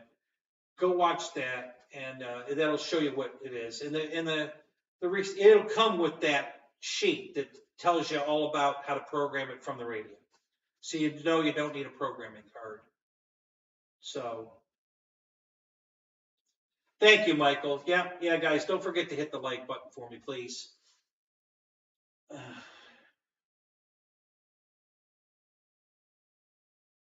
Oh, okay. So there you go, Roy. So the NX radio doesn't like the orange. They're brown out. Well, see, the NX radio is the new protocol, and that could be why. Because even though it's compatible with the old Spectrum stuff, it may not be fully compatible with the orange. But if you guys are buying the new NX radio, that's the new protocol. It's still Spectrum protocol, but it's a whole new way of doing it. They redesigned it because they were having too many problems with the old protocol. So they redesigned it. And so the NX radios and the IX20, not the 12. The IX12 is the old crappy protocol, so you don't want an IX12. And that doesn't mean if you've got one and it's working fine that that's a problem. I'm just telling you that Spectrum knew they had a problem with that protocol and they fixed it. And that's on the IX20 and the whole NX series is the new protocol. So just so you know that they knew they had a problem and they corrected the problem and it's still compatible with the old, but maybe not with the orange. Because that new protocol didn't exist yet when orange came out. So maybe the way they're tuning their protocol is not fully compatible with the new. So that could be why.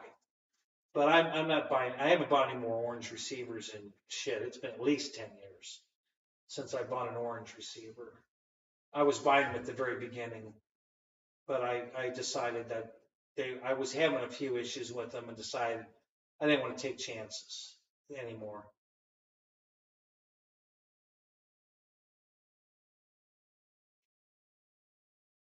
Ronnie, are you talking about the orange receivers wouldn't last in a nitro plane? Yeah, that's probably true. I never flew one in it. Well, let me think a minute. Did I put that in any of my nitro planes? No, I don't think I did. Yeah, you might be right. Yeah, I don't think I've ever flown my orange receivers in a nitro plane. So, yeah.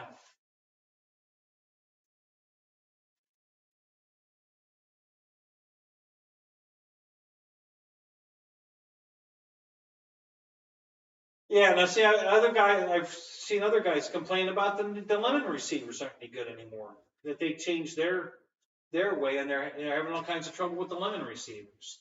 I read that or heard that somewhere. I don't remember where I saw that, but so there's apparently something wrong with some of the lemon receivers too.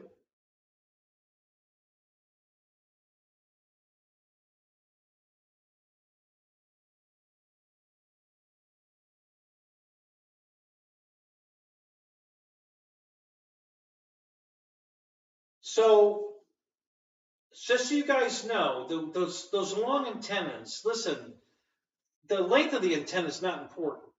The length of the part that's cut off at the end is important. That whole black part of the whisker is just antenna to get it out to the trimmed part that's the silver is exposed. That's the tune of the antenna, that last portion. How long the black is has nothing to do with the antenna.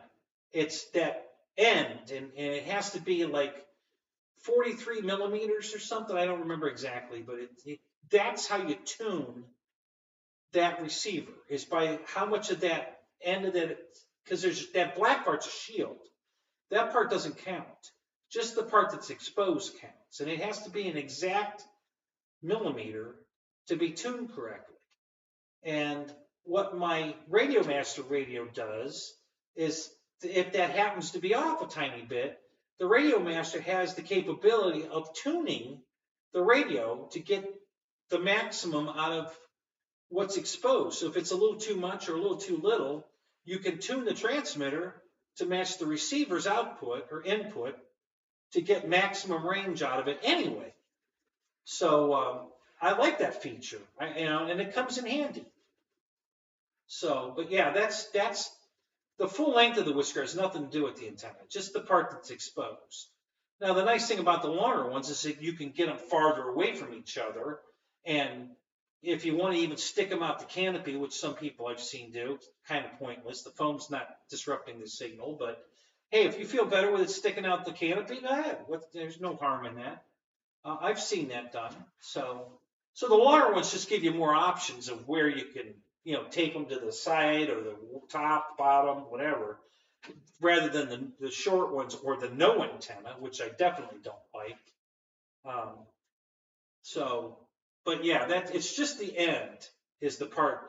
So if you ever break one of those off, you can fix it just by trimming it back. Cut it off square again, and then measure the exact distance it's supposed to be, and take an X-Acto knife and just trim that black casing back off of it, and you've got a good antenna again. So, I don't know if you guys knew that or not. You just cut those things off to get in the way. Yeah, I'm doing the YMCA dance. Yeah. But I'm doing it in Spanish, so they don't look exactly like. Yeah, my hand gestures aren't exactly YMCA because I'm doing it in Spanish. So there you go.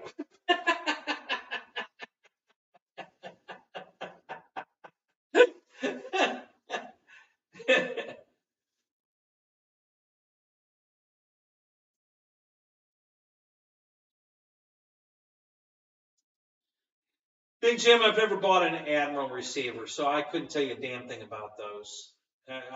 Everybody seems to think they're just relabeled lemon receivers. That's what I've heard and read, but I have no idea.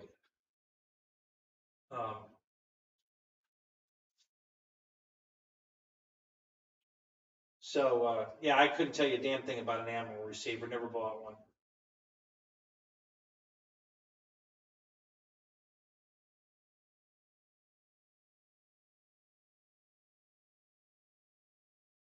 Is that what it is? 31.25 millimeters? Okay, so yeah, so that's what you trim the antenna to. Yeah, you trim off that black casing so you have a 31.25 millimeter exposure, and that gets you the 2.4 gigahertz. I thought it was longer than that, but I knew it was 30 something, like 33, 31, something like that. So it's right in that ballpark. But it's pretty critical. If you want your maximum range, you got to get that number right on. So, um,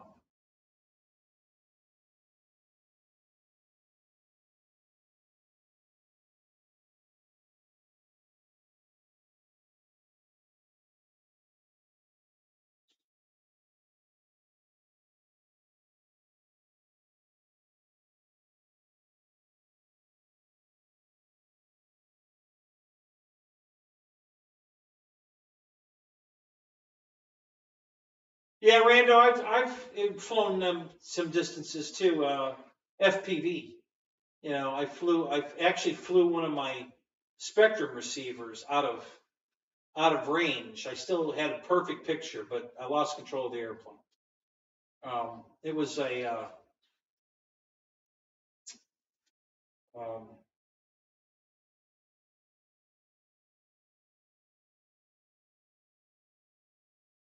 I can't remember the name of that damn airplane. They still sell it. That big giant wing, the Odyssey or I don't know. I know one of you guys will put it up. That giant wing.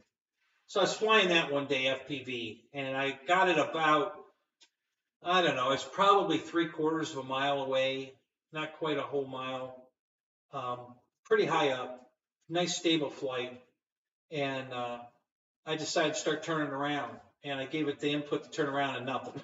I go, shit. So I threw the radio over my head real quick, and I got it to turn. So I just turned it back around and started coming back home. So I was right on the edge of flying it out of range. But I still had a good picture FPV wise, and I got it back. So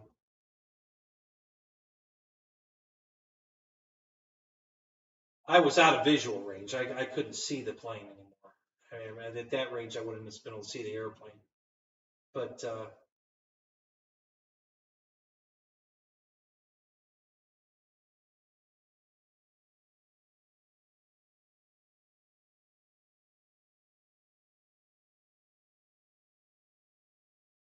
so you bought several Stability Plus and no problems. What's that, Fred? Is that a gyro? What's the Stability Plus? Or is that a receiver that's got a gyro? Or I don't know. I'm not familiar what that means. So, for us lame idiots like myself, tell me what that means.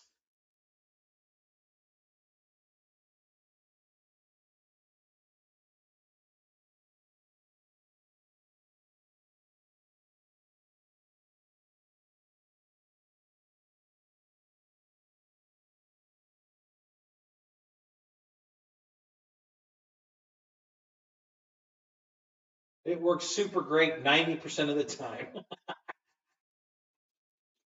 Well, I don't think I'd put that in a turbine if it only has a 90% working rate. So, but okay, works great 90% of the time.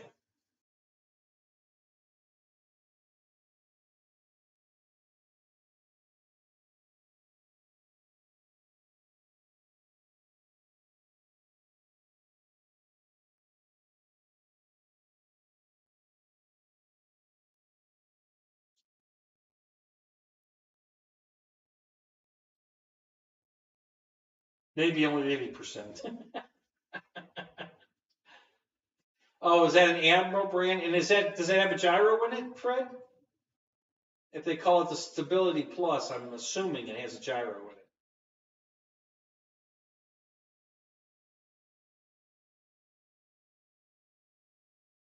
Joe, I used to do a lot of FPV flying.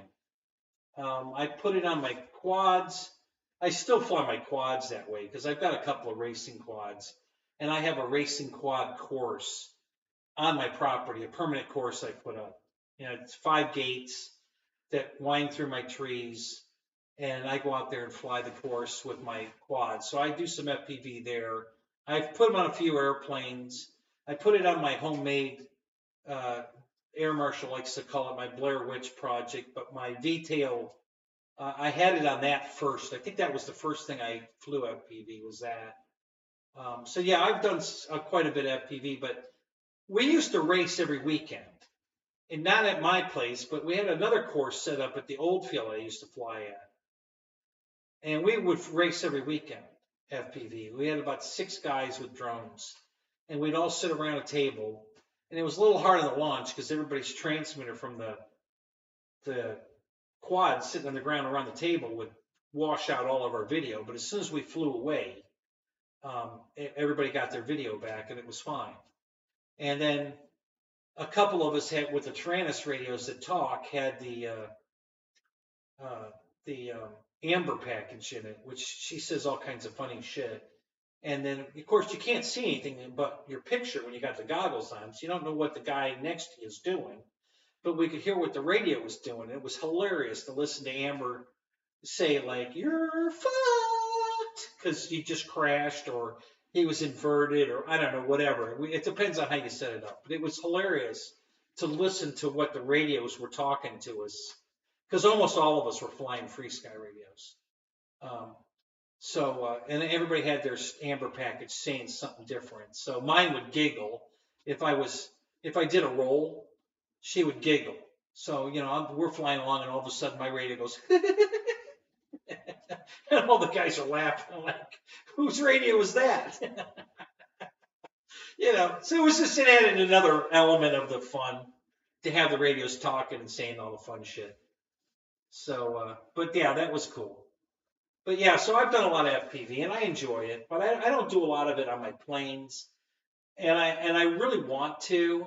I have 2 sets of goggles, and one set has the head tracking in it, and I really want to try the head tracking out. So I need to build a head tracking rig and set it up to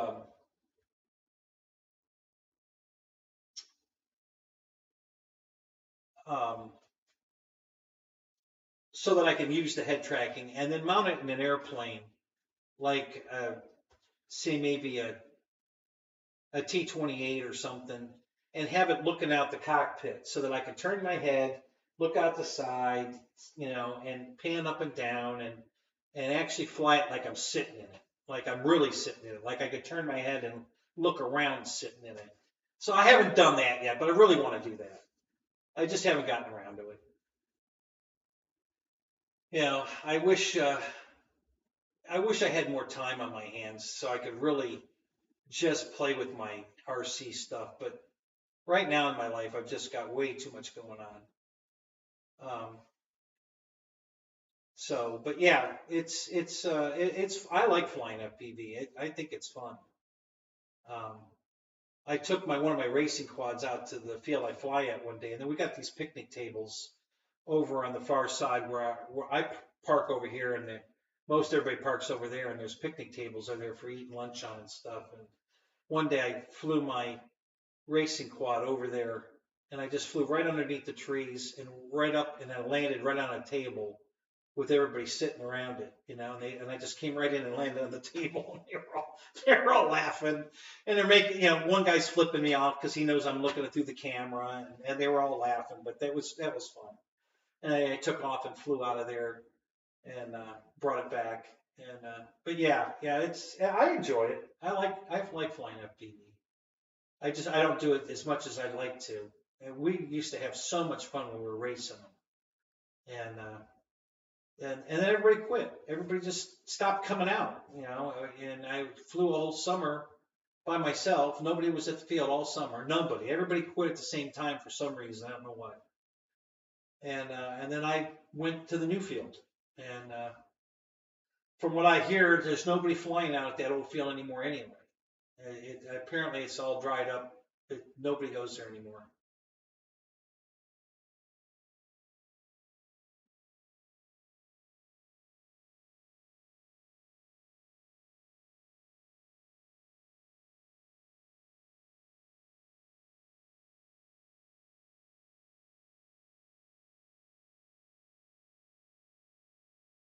Oh, so you really like it? Now, you've said you got it on Carbon Cub. Do you have it inside? Because that doesn't have clear windows in it, does it? The 2.1 Cub, that's just foam, right? It doesn't have.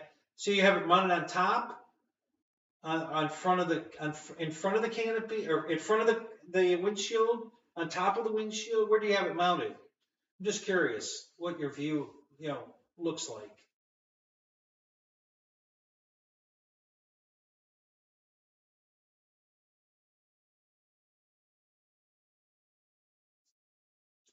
Yeah, Michael, but that's a very different flight experience. The DJI FPV is, basically a hovering video platform. It's not like you're flying your jet. When you put that camera in an airplane, it's flying at speed, level flight, banking, and with head tracking. It's just like you're sitting in your Falcon and flying it. It gives that exact same feeling. The DJI, I've done plenty of that too, but it's just a video platform, that you send out and look around. You really don't get that feel of flying like you're flying an airplane in that, you know. Um, it's cool. I mean, the view is beautiful. You get some great aerial view from that.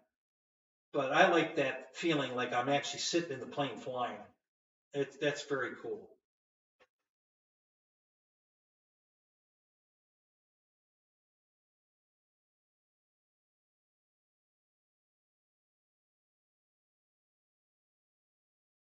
Right. Okay. So there you go. So the admirals are made by Lemon. So that's what I had read. Yeah, I don't know any of that for sure. I don't fly any lemons either. I've never bought a lemon receiver, and I've never bought an Admiral receiver, so I can't speak. Um, I can't speak intelligently about them at all. I've never had one.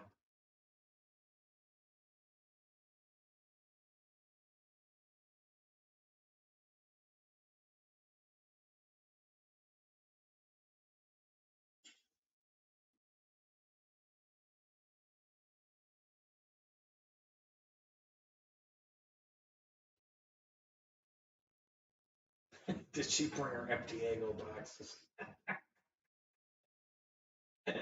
Hang on a minute.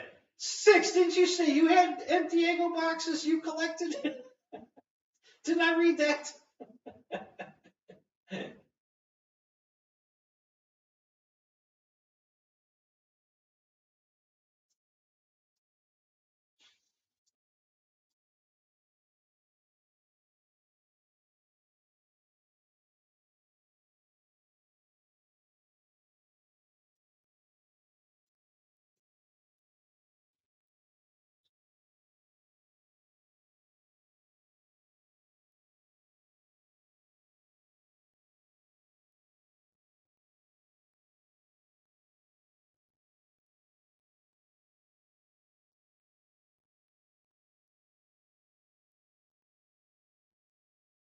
Oh, really? So you got your camera.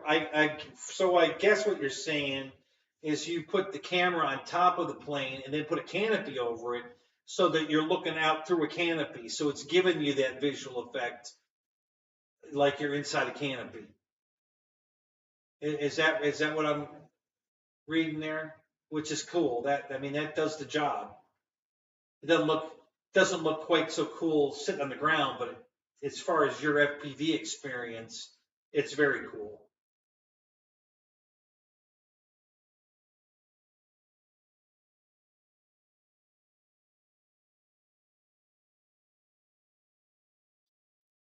Yeah, Michael, and you're right. You need a good camera and transmitter to get good FPV experiences. So, but they make them. You just have to find the right camera setup, and you can get that experience. But yeah, that is, and DJI is one of the best as far as that goes. But you're paying for it. That stuff ain't cheap. Um, but yeah, you're right. You'd get a great video experience from the DJI stuff.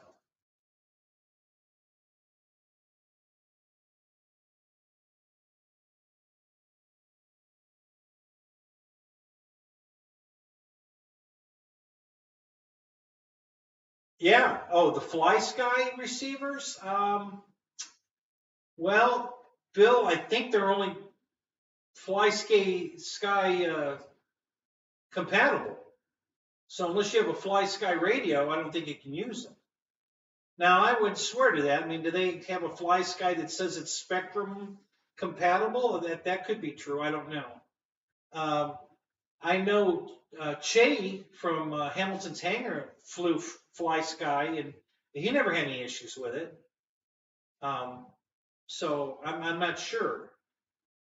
Um, but make sure it's because I believe you're flying Spectrum, aren't you, Wild Bill?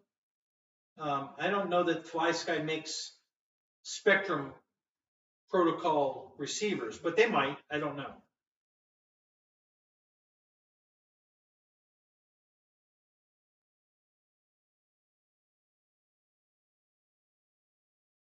Right, Randy. That's what I heard too. The new Lemon and Admiral receivers they've had problems with. That's what I heard too. So I don't know. The old ones seem to be okay, but the new ones seem to have problems. I don't know what they changed.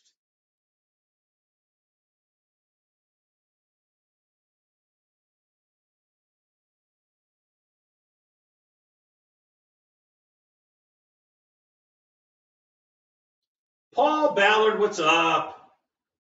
Thanks for jumping in, man. It's good to see you, buddy.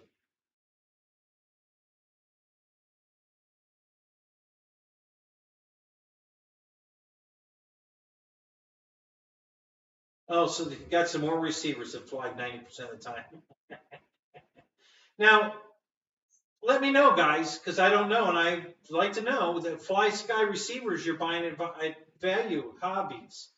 Are those Spectrum Protocol Fly Sky, or are they Fly Sky Protocol? What are we talking about here? Just to clarify, I want to make sure I know what we're talking about.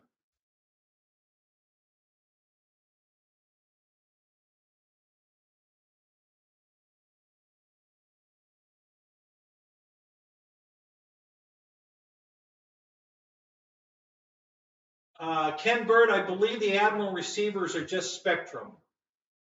I think that's the only thing they make. I'm not, again, I could be wrong, and if you guys know different, let them know. But I'm pretty certain that the Admiral receivers are Spectrum only protocol. So the only transmitters they're going to work with are either full spectrum transmitters or spectrum capable transmitters.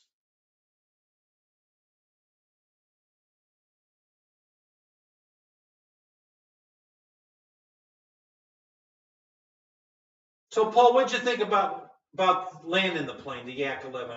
Did you like landing in it? Was it a little tricky? What was your feeling on it?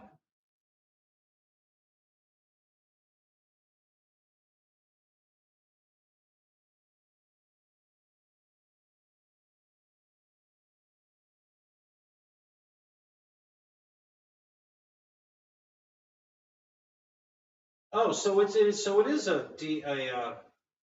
a spectrum pack. Okay, good to know. See, I only knew Fly Sky had their own protocol. I didn't know they were making, other protocol receivers. So that's good to know. I didn't know that. So there you go. Quality wise, like I said, Hamilton's Hangar, Che, he flew Fly Sky, their protocol Fly Sky for years and never had any problem with it. So, it's a cheaper brand radio, but it seemed to work good. Chase swore by it. He said he never had any problem with it. So,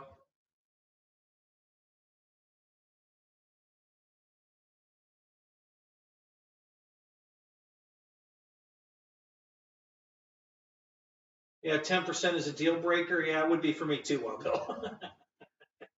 If it's only reliable 90% of the time, I don't think I'd go with it. But we're talking about Mike Bear here, so who knows? Is he being honest or is he just being facetious to be funny? You never know with Michael because the cops are probably there, and you know, and he was probably flying it in his Harbor Freight plane. So was it the receiver or the plane?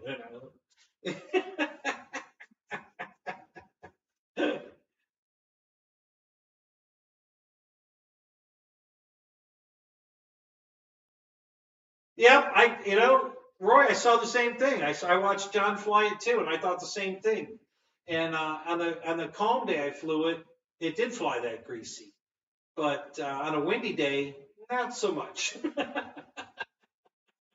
So I don't know. I'm just, and maybe I had the CG wrong. Maybe I had the CG back a little too far. I haven't flown it a lot, so I'm not ready to make a full, you know, commitment to how good it is. I need to fly it more. I think I've only got 3 flights on it. So it's a little too early to commit to a real evaluation. I like it, don't get me wrong, but 2 things about mine. I got to change the prop because the prop it came with shit. So I got to get a prop for it. And then I just need a little more airtime on it. And maybe I need to move the CG a little farther forward. I might have it back a little too far.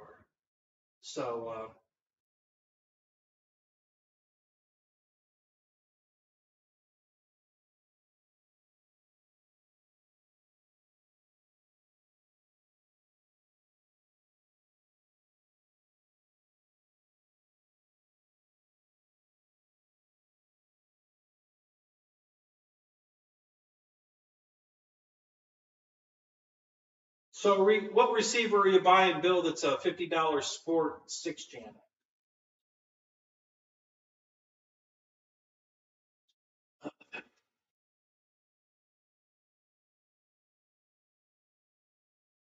Yeah, he's happy to land 90% of the time. Yeah, right, Jim. So if the other 10%'s in a tree, he's good with that. That's okay.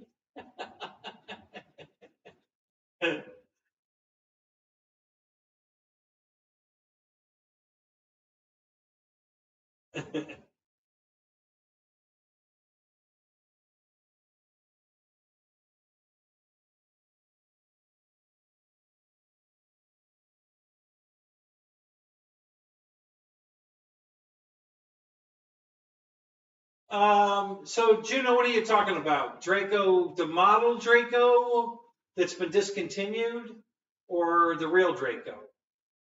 Because I know Mike Patey's working on the new Draco X. He's been working on it for quite a while. I know we haven't seen any videos on it yet, but you know, he's canning all that stuff to start his. When he gets near the end of the build, he's going to start putting out a video every week of what he's been doing. That's the way Patey does it. So he's got all this stuff canned and edited, and he's stockpiling it all up until the plane's almost done, and then he'll start putting those videos out week after week. And then by the time he gets to the end, the plane will have been flown and all the bugs worked out, and he can go right into, you know, live flights that we went here in the plane this week, and it'll be really that week. So I know, of course, right now he's building that big house, so he's got that in the works too. Um, that man's so damn busy. I don't know how he has time to sleep. That guy is running wide open all the time. I mean, between the airplanes he's building and the house he's building and the search and rescue he does, and I mean, good God, that man is just running wide open all the time.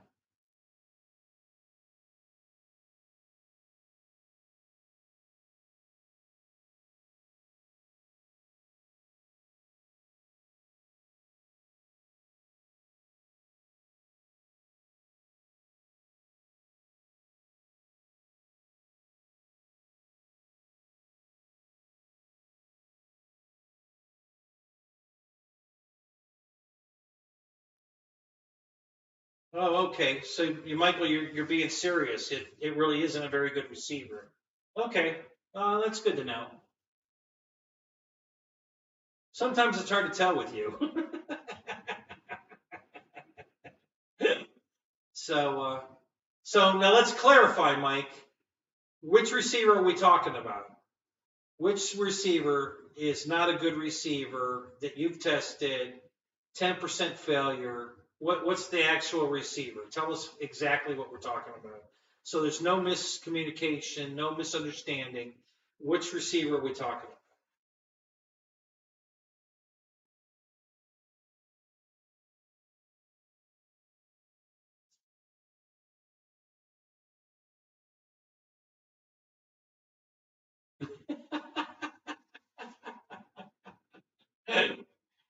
about? Oh my God, Ken, you're hilarious. uh,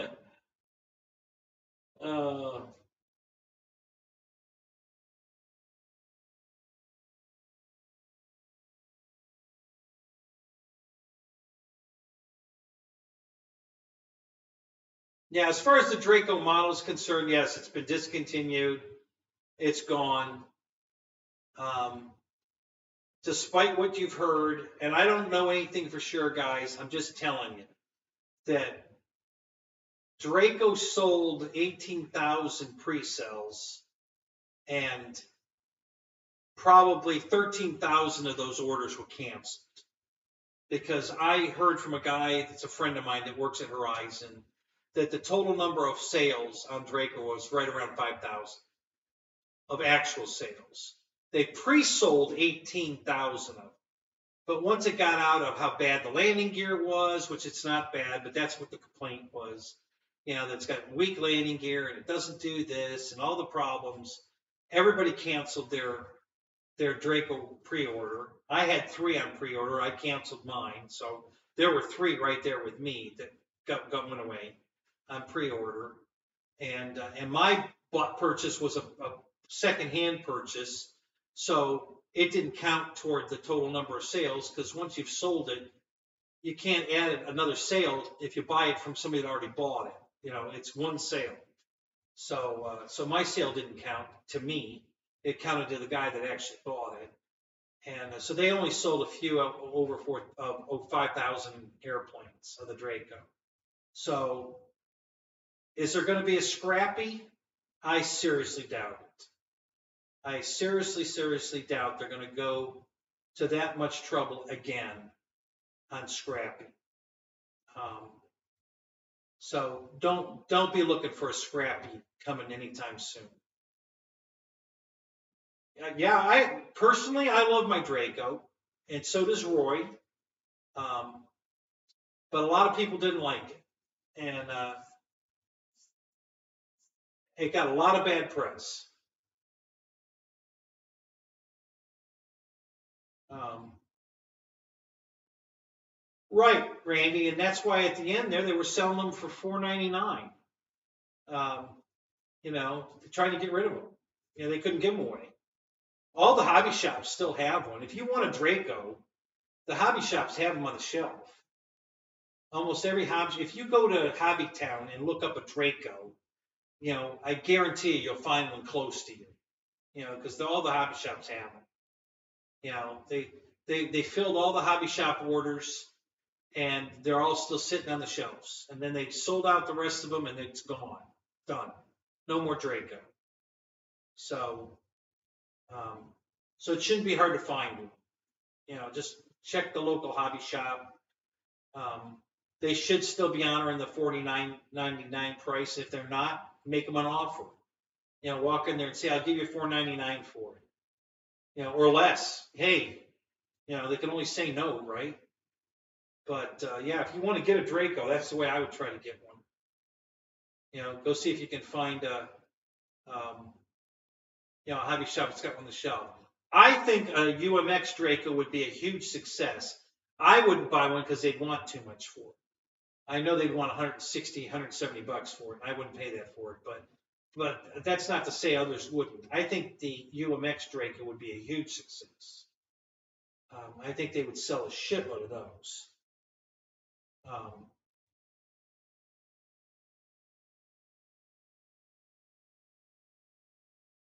Because nobody's going to expect anything spectacular out of a UMX. They're just fun to fly. They're cheap little airplanes and they're fun to fly. And I'm sure it'll do that just fine. And they've already proven they can put tons of lights on a UMX because the timber and the turbo timber were well lit.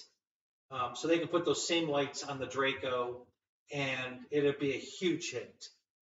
So I have no doubt that if they did a UMX Draco, it would be a huge hit. But like I said, I wouldn't buy it because it'd be too much money.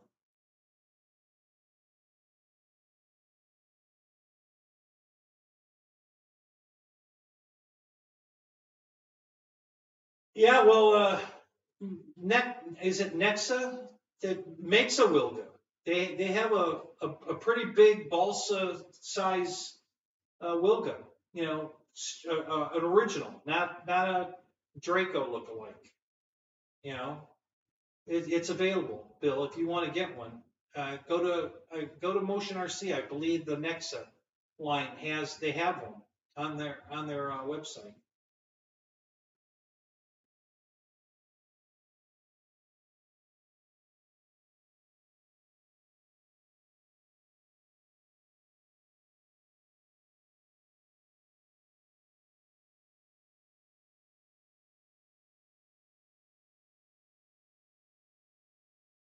Yeah, it's a good go-to plane. The turbo timber and the regular timber are tons of fun to fly. Yeah, I have one of each, and they've always been fun. But I bought both of mine for $100. They were on sale for $99.99, and that's when I bought them. These new ones at $160. No, too much. I'm not paying that for a UMX plane.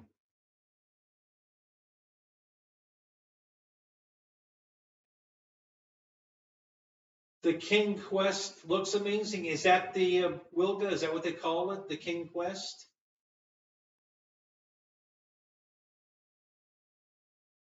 The cops are out the front, mate.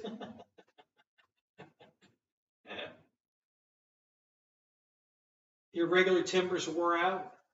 Are you talking about your regular UMX timbers wore out, or your regular full size timbers wore out?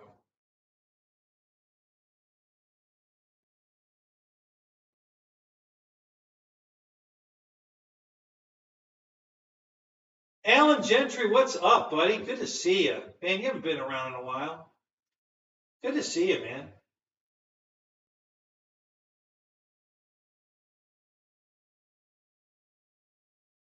Yes, Fred, the Draco comes from the factory with a rudder aileron mix built in.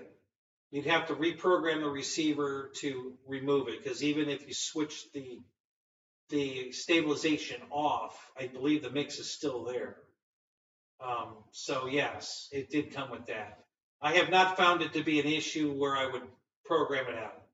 It won't do an axial roll. It wags the tail in a full roll, but it's Draco. You know, it's not a jet. It's not a P-51 Mustang. So what do you expect? So I haven't found it to be an issue. The mix seems to be okay. Um,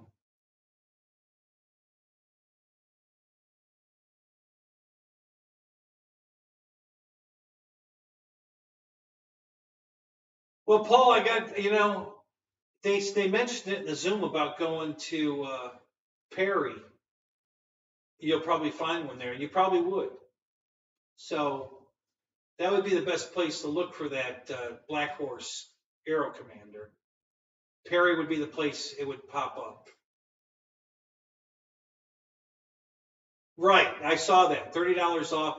It still puts it at 130 bucks. That's tempting. I got to be honest. That's tempting.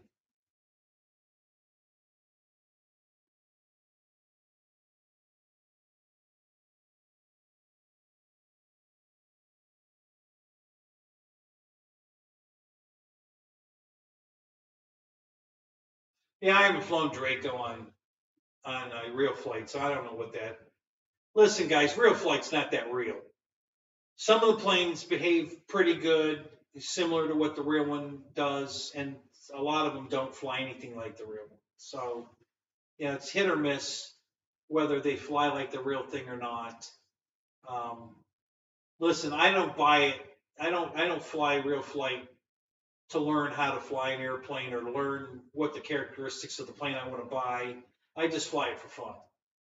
And if you're trying to decide whether or not you want to, uh, you want to buy an airplane by how it flies on real flight, I wouldn't trust that.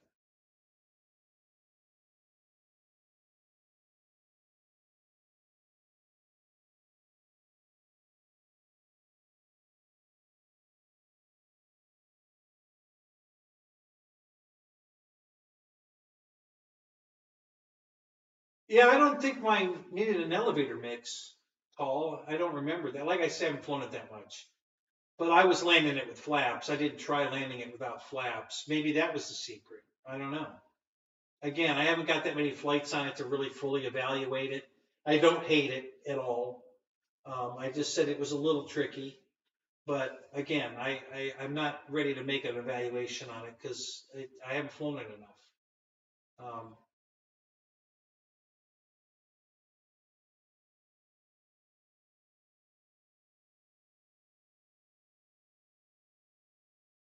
as far as flying, it flies good. It's pretty fast. Of course, I don't have a good prop on mine, so I really haven't experienced that yet. But it does beautiful rolls. It's very smooth and straight flying. At speed, it's fine. It flies really good. It feels good in the air. It's not trying to do anything stupid. But when you slow it down, you know,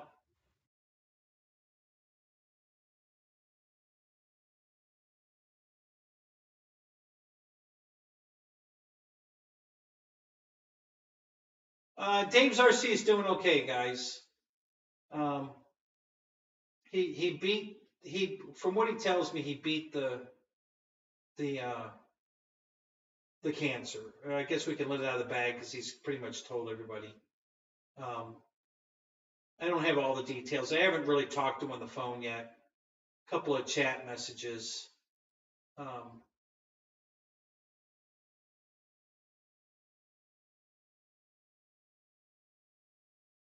Tim, how you doing, man? Good to see you, buddy.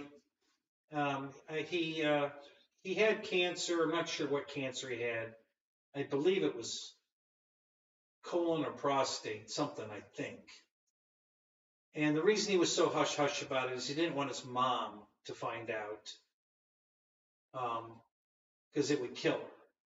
And that's why he didn't tell any of you guys and didn't say anything online and only told a few of us what was really going on, because he didn't want it getting back to his mom. So he kept it real hush-hush. But I'm sure, since he's already spoken about it online, that the cat's out of the bag. So I guess I can kind of elaborate.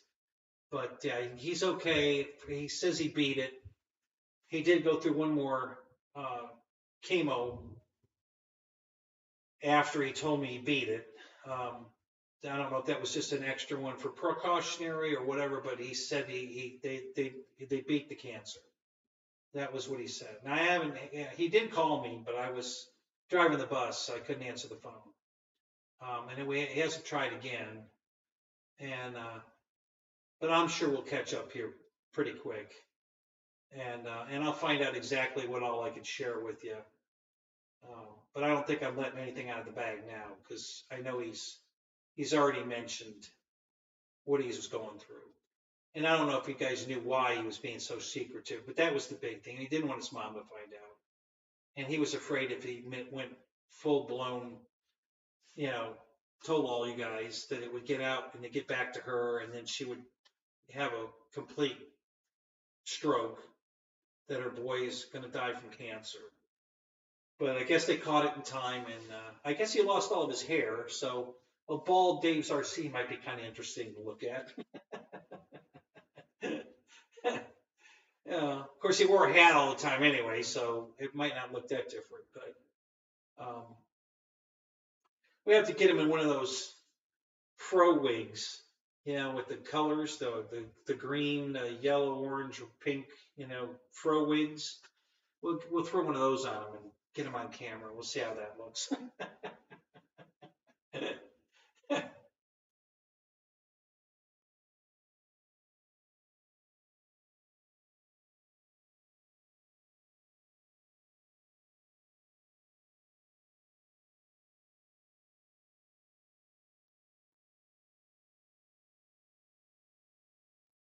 Oh, is that what he had that too? Is also? Because I'm pretty sure he told me he had, either prostate or we were talking about prostates.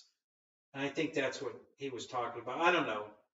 I haven't caught up with him 100%, Roy. And I know you were one of the guys, you and me, and I think George Watts were pretty much the only people he was talking to. He was keeping it pretty hush-hush. So,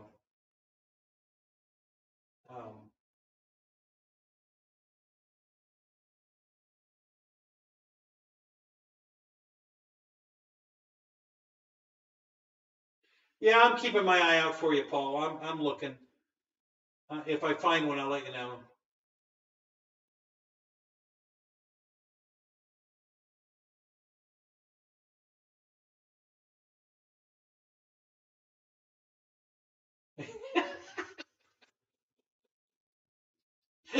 Thanks, Tim. See, I put away the elf on the shelves. Now it's time for Kenny on the couch. Oh, that's funny. That almost rhymes even. Kenny on the couch. That's not bad. Oh, that's hilarious.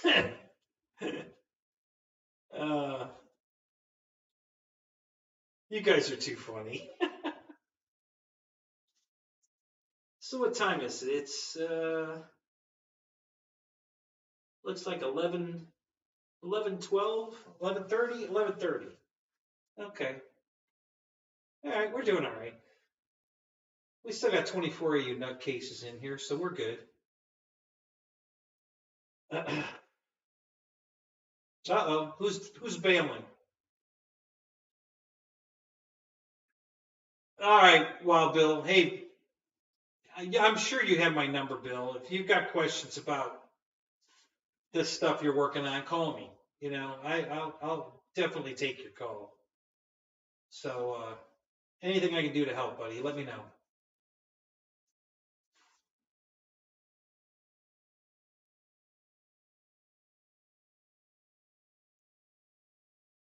Uh,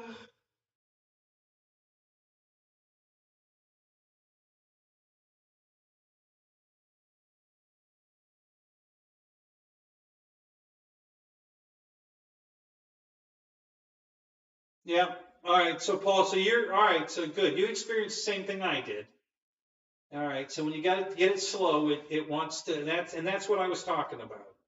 It wants to drop a wingtip.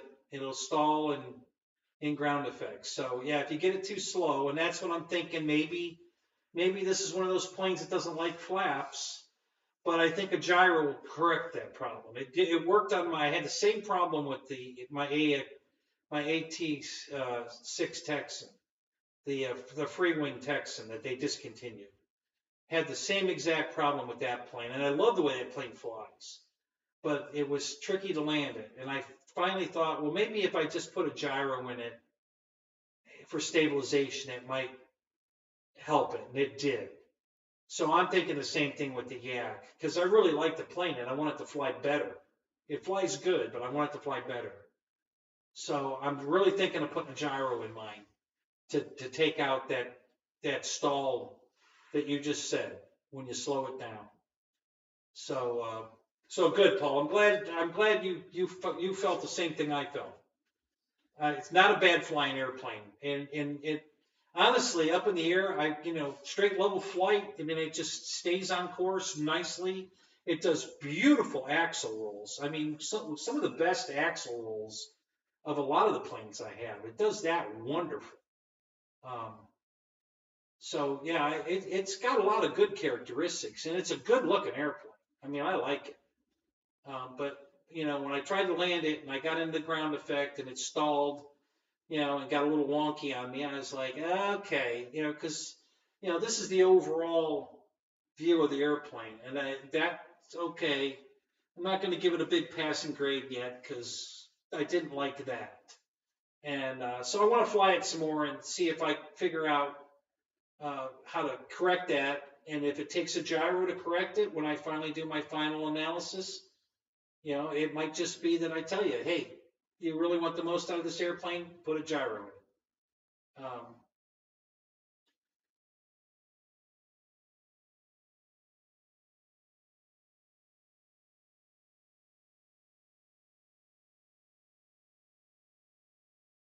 Sometimes the crash makes you feel satisfied. You sound like Nate. Nate takes a Draco straight in at wide open throttle just to make himself feel satisfied. So,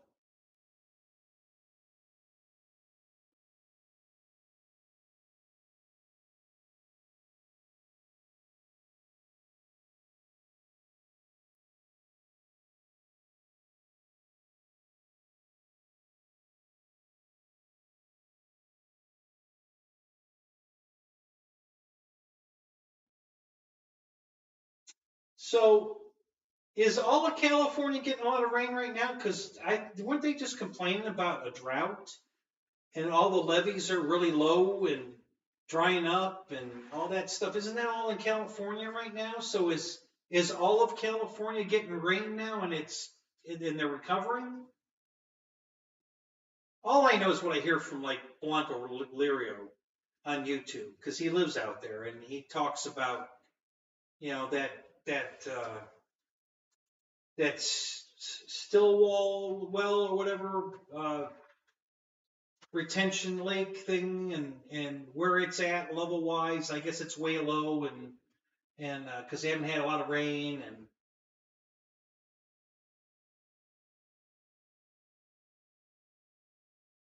yeah. See the GB listen in real life that was the hardest plane to fly. That killed a lot of people, that GB racer. But there's one guy, I think he's still flying it right now. He's on tour going around the country flying a GB. And apparently he's got it figured out. But yeah, the GB was always a tough airplane to fly. And I would have just expected the model would be just as hard. I never thought that thing would probably fly very well.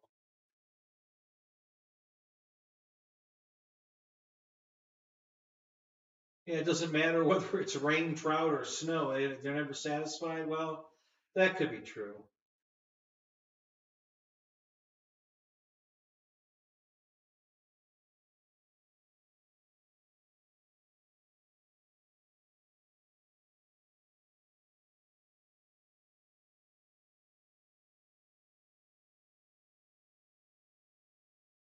Oh yeah, it's definitely a nice presence. It's beautiful in the air. It's a good looking airplane. That part I agree with for sure. I actually pretty much agree with everything you're saying. You know, it's you just can't get it that slow landing it, and I don't, especially on grass fields. You know, things. You know, if you're flying fast enough for it to take back off, and you hit, you know, what I like to call at our field the ski jump. You know, you hit it, and it just catapults the plane back into the air. So unless you've got it slowed down to where it'll stay on the ground, and at that point, then it wants to drop a wingtip. So yeah, it's like I said, I haven't got enough flights on it to really give it a real evaluation, and I don't know that I have the CG nailed yet either. So I'm going to play with it a little more, and then I'll give you my review on it. I just need on a good day, I need to just take it out there and put a bunch of flights on it and experiment with it. Half flaps, full flaps, no flaps, move the CG around a little bit, and then maybe even throw a gyro in it, and then do all the comparisons, and then make my final. Um,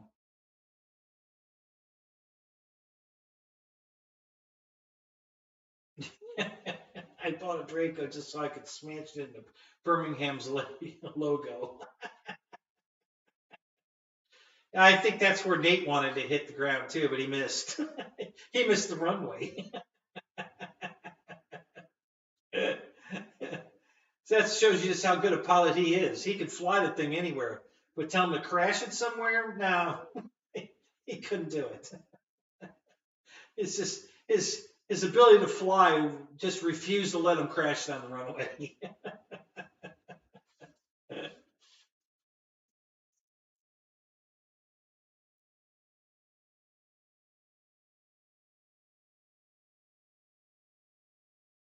Yeah, it's exactly right, Ken. It's too short of fuselage. You know, it makes the plane extremely tricky to fly, and a lot of people have had trouble flying it. A lot of people have died in it. So um, yeah,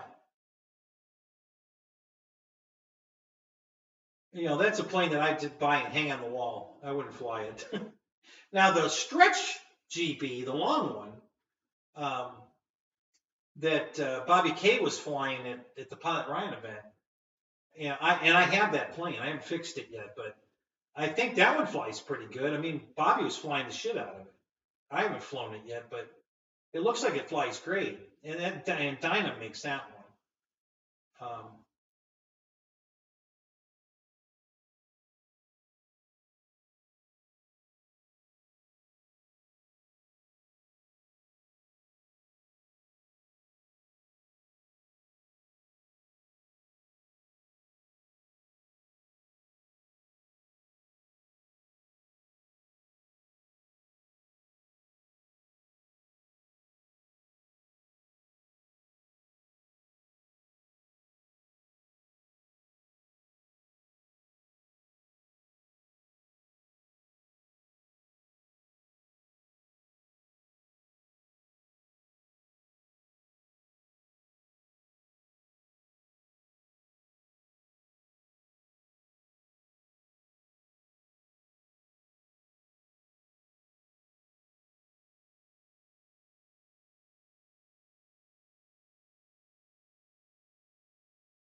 So Roy, you've got one of the long GBs, yeah, yeah. It looked like it flew awesome because Bobby was flying the crap out of it.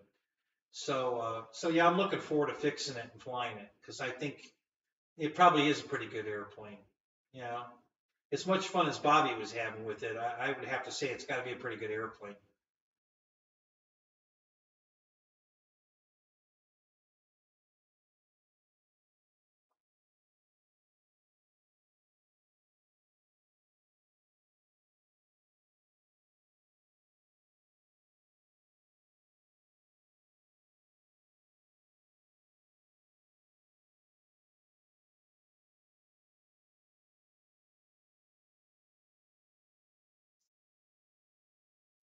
Okay,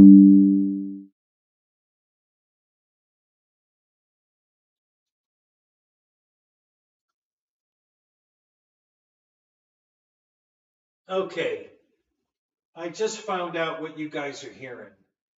Did you guys just hear my did it just ping again on the in the chat? Did you guys hear a ping?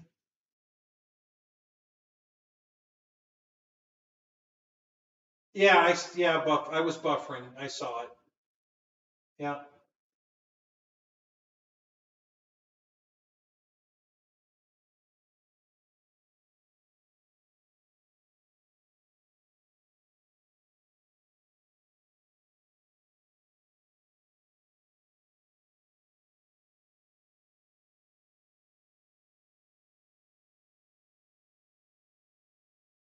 There was a beep. Yep. So the reason you're hearing it and not seeing it is because this laptop is receiving text messages probably in Facebook, I'm assuming. I don't know. It's Deb's computer, so I don't know what she's got set up. But I caught it. And I heard because I've got the volume up just enough to barely hear it. And I heard something. I looked at the screen, and a text message had come in. Some kind of notification came in at the bottom of the chat window in studio, not on screen where you guys would see it, but in studio on the laptop. So it's something Deb has a notification turned on. I don't know what it is, but that's what that ping noise was you heard. And I'm sure that's what it was before too when you heard it. So that's just something running in the background that I didn't know about. Nothing to do with my show. Just something on the laptop. I'm surprised that you guys would hear that though. It shouldn't be broadcasting that sound out on the it should only be picking up what the speaker can hear, or I'm sorry, the microphone can hear, and it couldn't hear that because I had the volume completely off. So kind of weird that you guys heard that. But anyway, at least now we know what it was.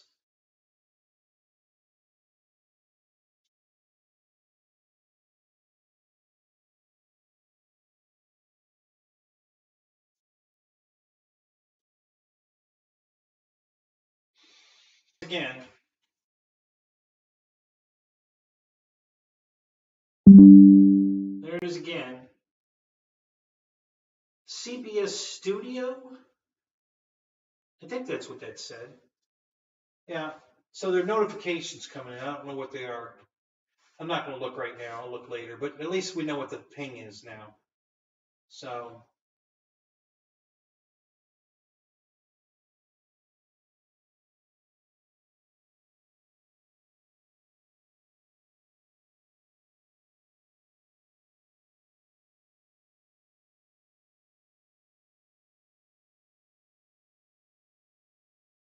Yeah, studio.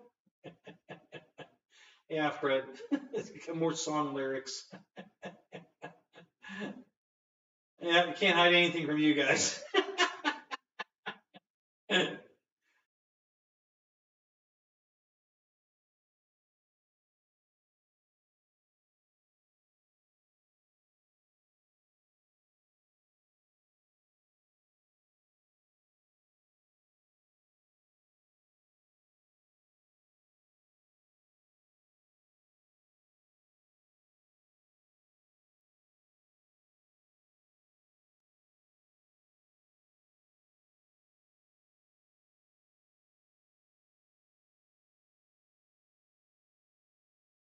Okay, so you guys are talking about low rates and high rates in Expo. I never use high rates, low rates. It's always high rates. I don't even set up. And I'll tell you why. Because if you get in trouble and you need that extra throw that you've cut off by putting it in medium or low rates, and the reason I know that is one day I had the plane in low rates. I didn't know it. Forgot that I put it in low rates, was flying it around, rolled it inverted, and tried to fly inverted, and I didn't have enough throw to keep it in the air. And I was too low to roll it back out. And I ended up flying it into the ground inverted because I just couldn't pull it out. And that's when I stopped using rates. Expo I use. Not on all my planes. I like my stuff really touchy. I'm just a very, I don't move my sticks very much at all. Even Dennis Farley was watching me one day, he's standing next to me at the Pilot Ryan event. He's like, "Are you even moving those sticks?" Yeah, I am. Not much, but yes, I am. So, yeah, so I never use dual rates because I don't want to get in that situation where I don't have enough throw to get out of trouble I'm in and have to think, oh, do I need to switch it back into high rates? You got enough going on just thinking about what you're trying to save the airplane to think about throwing a switch to put it back in high rates. So I never lose rates. It's always high rates. I have full rates all the time. If I need to cut the rate down, um, I use the Expo to desensitize it. I still always have all the rate if I need it, but if it's too touchy, that's when I use Expo, and I'll cut the Expo down, but I never cut the rate down. I always want everything I got, because if I need it, I want to have it. So I never use rates anymore. I used to do the rates and Expo thing, and it just got away from it. I thought it was, because every time you cut the rate down and then put Expo in it too, now you've multiplied the Expo by whatever percentage you're cutting the rate, because it cuts the Expo as well. So now you even have less control and with less maximum throw, and it's better to listen, dumb down your thumbs, guys. Just learn to fly the plane and dumb down, use your Expo and dumb down your thumbs a little bit and learn to fly it that way so that when you get in trouble and you need all the rate, you've got it. I highly recommend you get away from the rates because you're just looking for trouble. Wes was trying to fly the J65 out of his field one day. He put it on video, and he came across the field inverted, and he didn't have enough throw to keep it in the air, and he had to roll it out. And thank God he had enough altitude to roll it out because he abandoned it. He knew immediately he didn't have enough throw to keep it inverted. So he rolled out, and he said it right on video. He says, "Yeah, I had it in low rates, and I didn't have enough throw to save it." So he put it in full high rates, came back around, and then he flew it across the field, inverted. He had enough throw to get it done. So that's when I haven't used rates in years. It was probably 6-7 years ago that I finally came to the realization that flying with rates is a bad idea. Again, if you guys want to keep doing it, it's up to you. I'm just telling you why. If I need all that I need, I want it there. If I need to cut the sensitivity down, that's where I use the Expo. I never cut the rates down, only the Expo. So use your Expo and dumb down the thumbs. And I think if you learn to fly that way and get comfortable with it, and you always have all that rate if you need it, I think you'll like it better, in the long run. That's just my advice. You guys do what you want,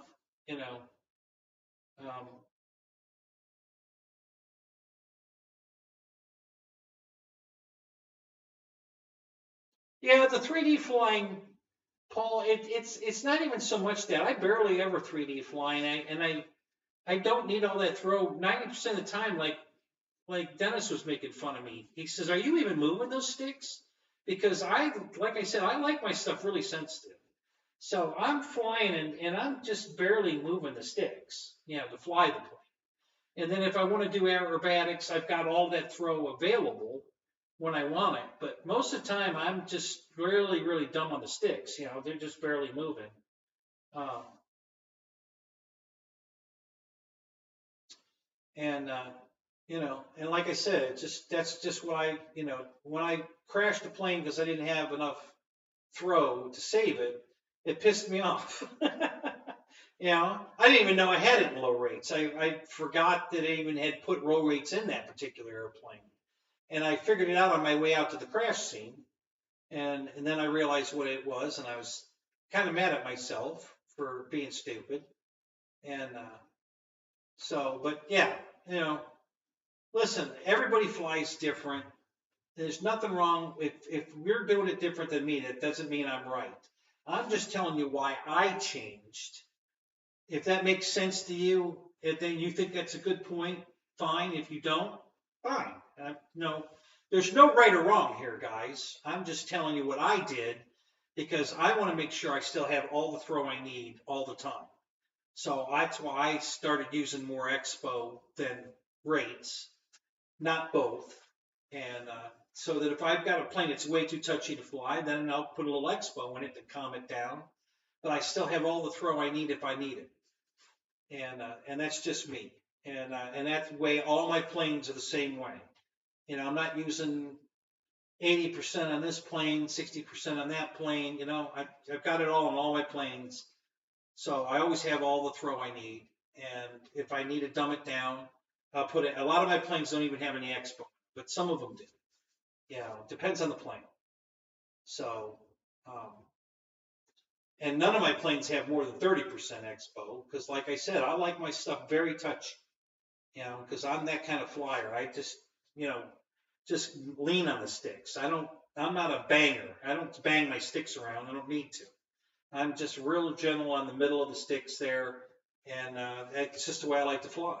So I don't expect that to work for everybody, but I just wanted you guys to know why I do what I do. The other problem I have, and the reason I like my stuff is so sensitive, I have very short thumbs. I can't reach the full up in position.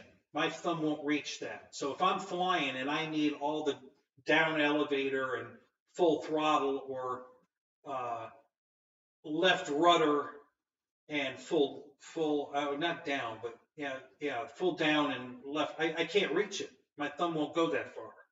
So now what do I do? Because now I'm limited by the length of my thumbs, not by the radio. So that's why I want all the throw I can get, so that when I reach my physical limits, I still have plenty of authority to make the plane do what I want it to do. So you guys that have big hands and can reach all around, well, you know, it may be different. And the length of the sticks too. A lot of guys change the lengths of your sticks. You know, I don't know if you do that, but the sticks are adjustable. You know, the length of the stick is adjustable on everybody's radio. You just unscrew it to the length you want, and then you tighten it. It's a two-piece stick end, and you loosen the top of it, and then you thread it out to the length you want it, and then you re-jam it with the jam nut, and you can make the stick short or long. You know, they're pretty much all adjustable. I don't know if you guys knew that.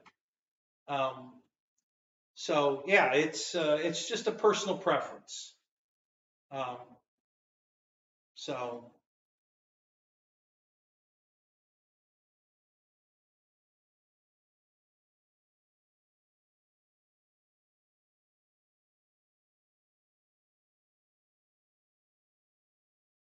Paul, I doubt it.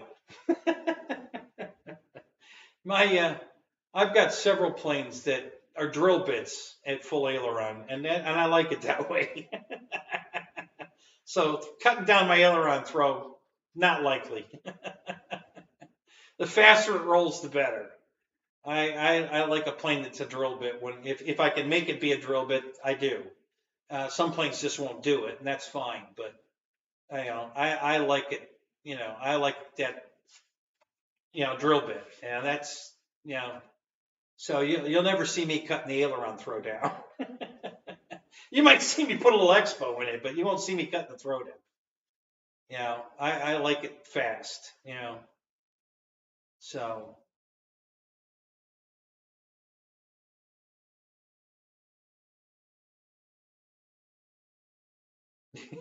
Way to go, Brian. I don't even trim my airplanes. I'm just sending it.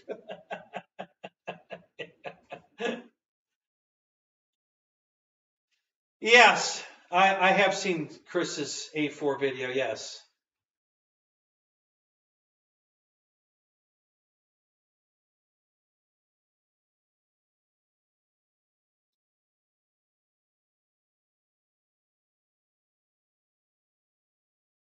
Alan, are you still talking about the GB with the ground looping?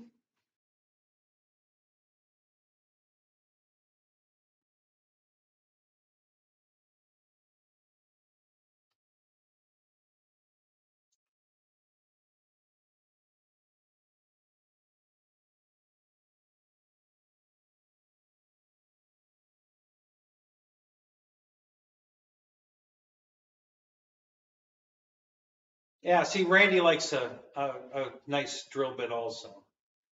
Yeah, yeah. I'm not. When I got a plane, it's a Laxy Daisy roller. I don't like that. So if I can turn the rates up mechanically, I will. You know, on a plane that rolls slow because I want a drill bit as fast as I can get it to roll. I just like that. So and then like I said, I'll just tone it down with Expo, not for flying, and still have the full amount for the maneuvering. And I've got a extra. I think it's an extra. Is it a 300 or is it an extra? Yeah, it's a 5. It's an extra 540. And yeah, the ailerons are super sensitive on that. It's a drill bit, and I honestly I don't even think I have Expo in that plane. It's just super touchy. Um, it's basically it's the FMS. I think it's about a 1300 millimeter uh, Edge 540, but it's in the Red Bull color scheme because it was actually put out by uh, Horizon's other brand, that German. And I honestly, at the moment, I can't even pronounce it because I can't remember even how it's spelled. But it's a German name. And for my knowledge, they only put out 2 airplanes under that name: the FMS 1400 Corsair in a Red Bull scheme, and then the Edge 540 in a Red Bull scheme. And I believe those are the only 2 airplanes they put out. In the Red Bull scheme under that German name. And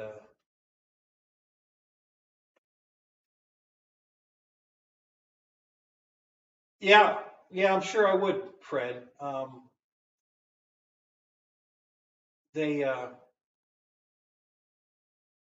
but those aren't airplanes. Now the new Mirage, I definitely like that. I saw a couple of videos on that, and that one's got me interested. Not buying it tomorrow by any means, but I'm interested. That plane kind of impressed me. Um,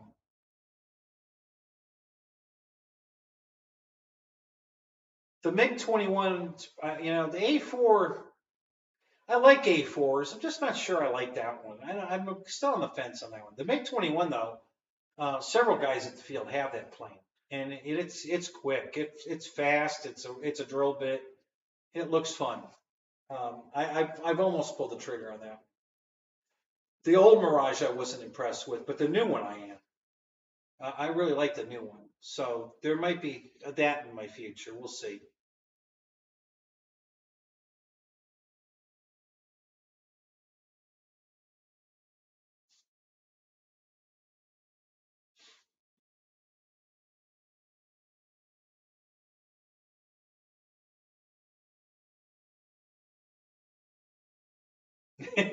Full aileron movement for proper argered in landings. That's good, Tim. I like that one. Yeah, that was at the top of the screen. It was just about to roll off when I caught that. That's funny.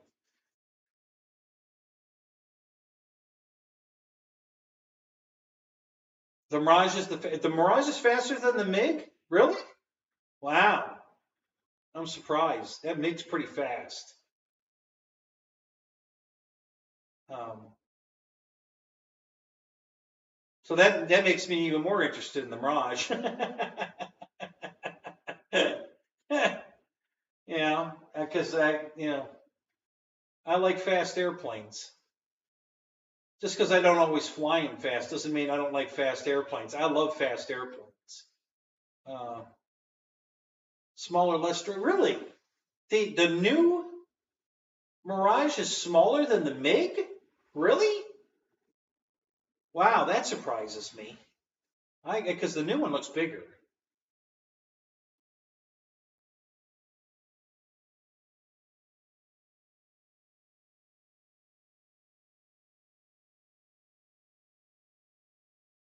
If you're asking me if my T-33 was fast, I have no idea. I never got to fly it long enough. I made 2 turns. I got it in the air and got the gear up. I turned this way, came back this way, and turned, and it went in the ground. So I don't know how fast it was. It was moving pretty good when it crashed, because there was nothing left of the plane. It's completely destroyed it. So I don't know. It didn't get along. It was in the air maybe 7 seconds. It was a pretty fast flight. It didn't stay in the air very long at all.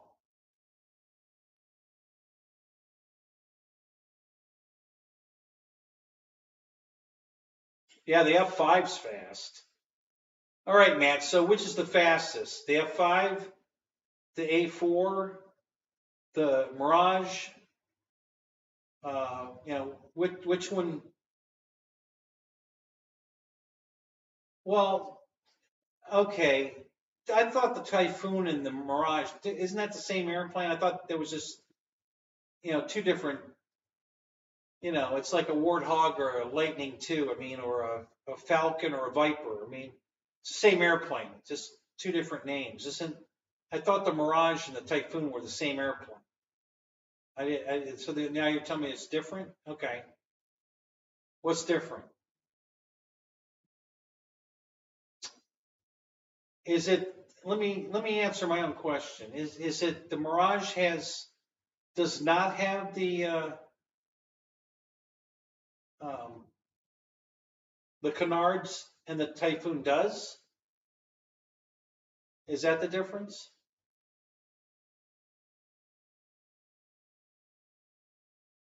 So the Mirage and the F5 are the closest. Okay.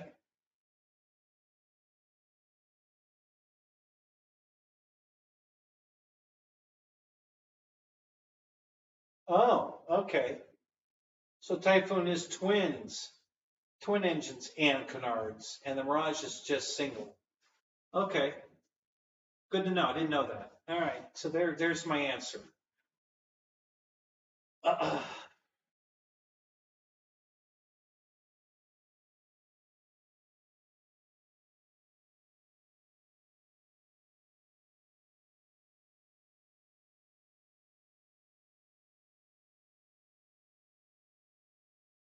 Yeah, I took off one plane one day that was really all over the place. I can't remember which one it was. Let me think a minute.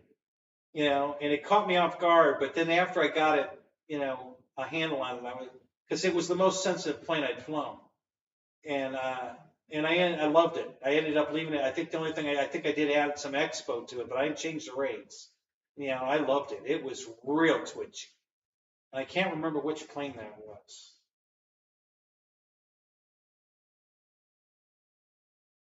I'll have to think a minute. But I remember one plane surprised me. I was not expecting it to be that twitchy, and I loved it. Like I said, I like a really sensitive airplane. So I got it under control quick, and then I think I added a little expo just to tame it down just a little bit, and then just dumbed down my thumbs. And yeah, I loved it. I can't remember which plane it was. Um,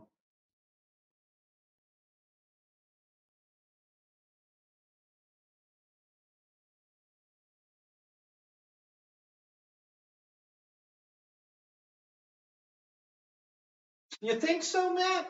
Why do you think the 12 blade is not efficient? I'm surprised to hear you say that. Um,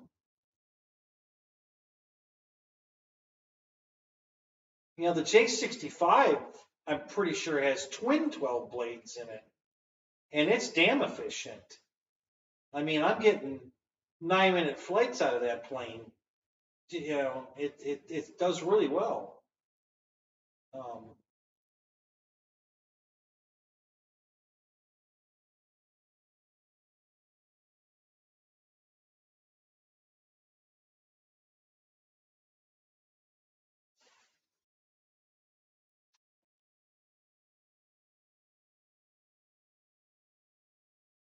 no thrust vectoring, yeah.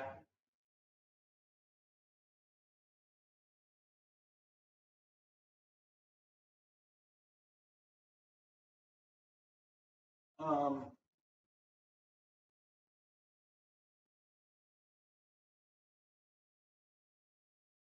Isn't the Avanti a 12 blade fan? The original Avanti? I think the new one they cut it down to a 9 blade, but um, yeah, I was getting 7-minute flight times with the Avanti without even trying. And I'm pretty sure that the original one was a 12 blade.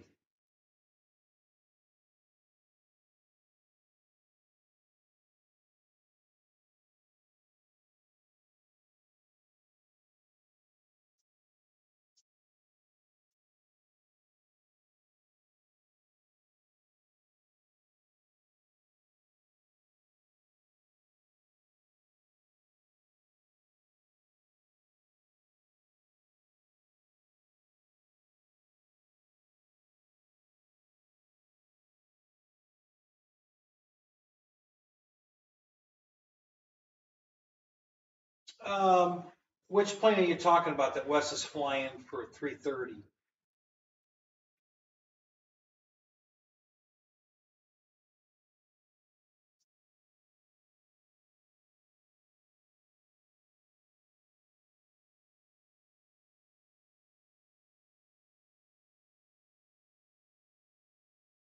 Oh, the Typhoon. Oh, really? Okay. All right. And what's the Typhoon gun in it? A 9 blade, a 12 blade? Oh, it's got a 12 blade because you set it up there. Okay. All right. So the Typhoon's 12 blades and you say it's not efficient. Okay. All right. Good to know. All right. I just like, I like it. It's a little bigger than the old Mirage. It's got the canards, um, the air brake. It just looks like a better airplane. Um, I like it more than I liked the Mirage. Um, I'm not saying I'm going to run out and buy it. I'm nowhere near close to that yet.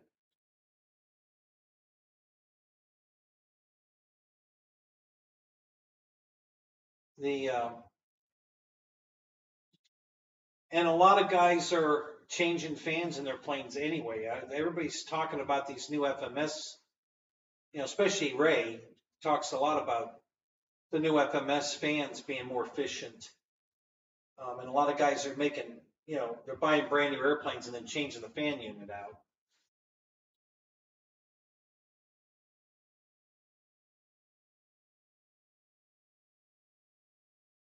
Wow. Because the F-22 is pretty big. That's a big damn airplane. So a little smaller wingspan, but it's about the size of that. So that's a lot bigger than the Mirage was.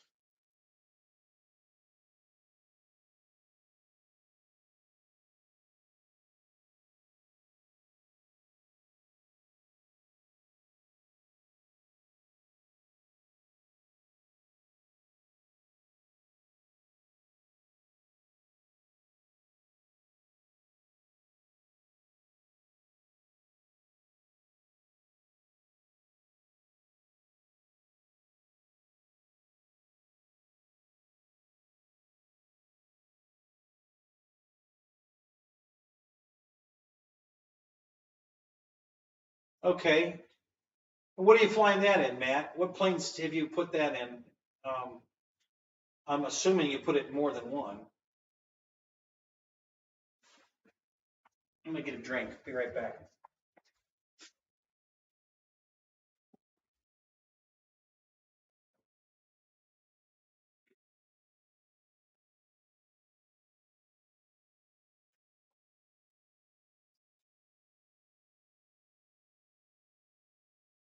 That was quick. The refrigerator's right there. Yeah. Wasn't a pee break. I just wanted to get something to drink.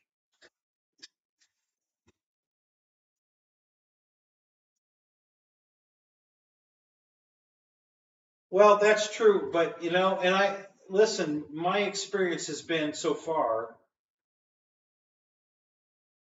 that the 80 millimeter fans have been way more efficient than the 90 millimeter fan.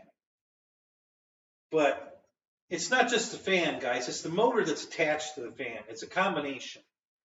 And until I flew my 90 millimeter um, Viper, my tap hobby Viper for 20 minutes with a 90 millimeter fan in it, I was a firm believer that 90 millimeter fans are just not efficient. But that one is very efficient. The fan unit that's in my 90 millimeter Viper is amazing. My 80 millimeter F4, the E-Flight F4 is awesome. I get 9-minute flight times out of that all the time. My Avanti is an 80 millimeter. Get great flight times with that. I mean, I can get 14 minutes out of that, no problem. And I can stretch it. What did I get that? I think I got a 20-minute flight out of that. I think, or close to it anyway. And then what other 80 millimeter fans have I got? So I've always been more interested in 80 millimeter fan planes than the 90 millimeter fan planes, but my Yak 90 is not very efficient. If I get 6 minutes out of that, I'm lucky. I generally only get about 5, but I can get 6 sometimes, depending if it's a nice calm day. So that fan's not real efficient. My F-22 is not very efficient. That's a 90. And I haven't gotten really more than 6 minutes on that one either.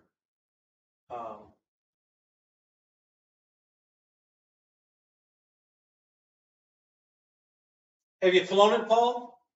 Have you flown your F-22 with the 90 millimeter Viper power in it? I'm just curious how it flew and what kind of flight time you got.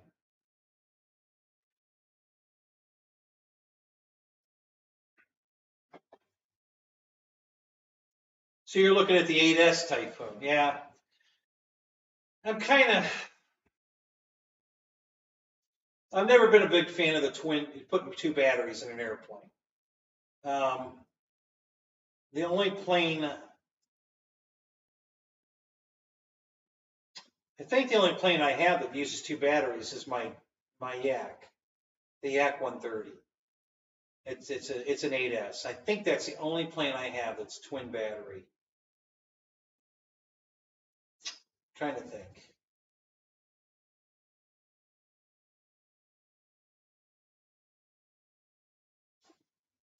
Well, my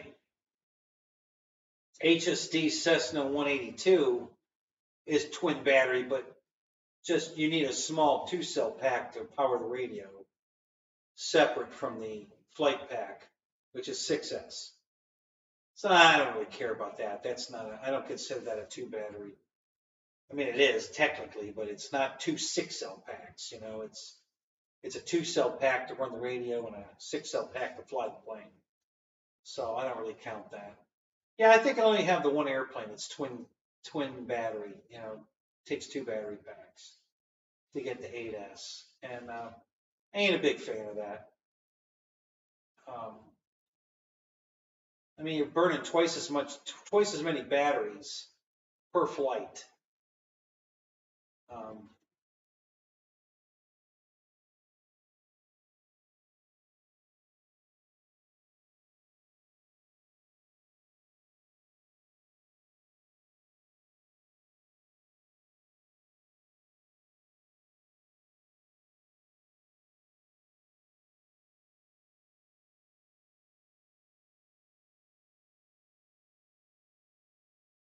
Oh, gotcha, Paul. Okay, cool. I can't wait to hear how that goes. I want to hear how that works out for you. My first flight in my F-22 was terrible. I think I only got 3 minutes. I got it in the air, and I'm throttling back, a little bit. I'm trying to find out that sweet spot, and I started to get a low battery. Well, I was getting a low battery warning on takeoff, but once I got it in the air, got the gear up, and started throttling back, it quit yelling at me that it was low battery. But I kept throttling it back, and I got 3.5 minutes, and started getting a battery warning, and I was afraid to fly it past that because I didn't know what to expect. So I just came around and landed it. And when I got it on the ground, I was like, well, shit. Because because I am not a 3-minute kind of guy. I hate that. So, but then I learned, I flew it more and realized what I could do with it and how stable it was and how much I could really throttle it back. So then I started getting 6-minute flights out of it, and I was okay with that. Never getting much more than that. I think 6 is right at the limit. I don't think I can get more than 6 minutes out of it. But I'm okay with that. And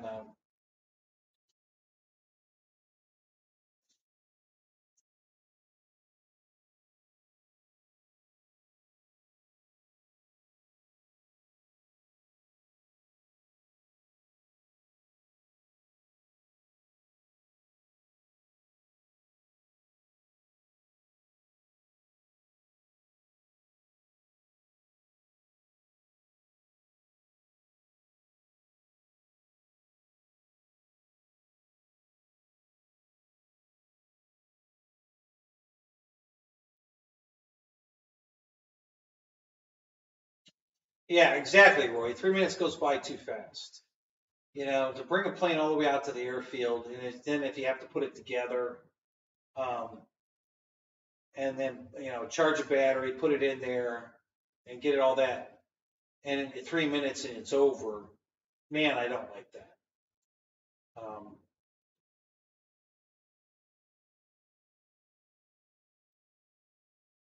Yeah, 7-minute flights is fine. I don't have a problem with 7-minute flight. Anything over 6, I'm fine. Less than 6, I start to get a little, but 3 is just not acceptable. And that's why I haven't flown. No matter what I do, I can't get more than 3 minutes out of that big 29. The Arrows, the smaller 64, twin 64, it just won't fly longer than 3 minutes, no matter what I do. And I just don't like that. The wing loading's horrible. And it just needs too much power. I fly it with a 3300 6S, and even that, which it does the best at all around flying and flight time, but I still can't get more than 3 minutes out of it.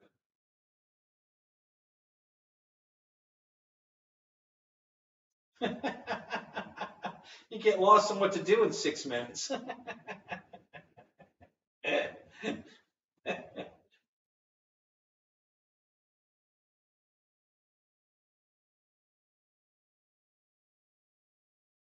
Yeah, take it up to 6,000 feet and you'll get 20 minutes. Listen, I've had my glider, not to 6,000 feet. You couldn't even see it at 6,000 feet, but I know what you're saying, Paul. I've had my glider up to 1,800 and I think I was at 1,886 feet, and it was just a dot. And I got over an hour on that flight, but it's a glider, so that doesn't count.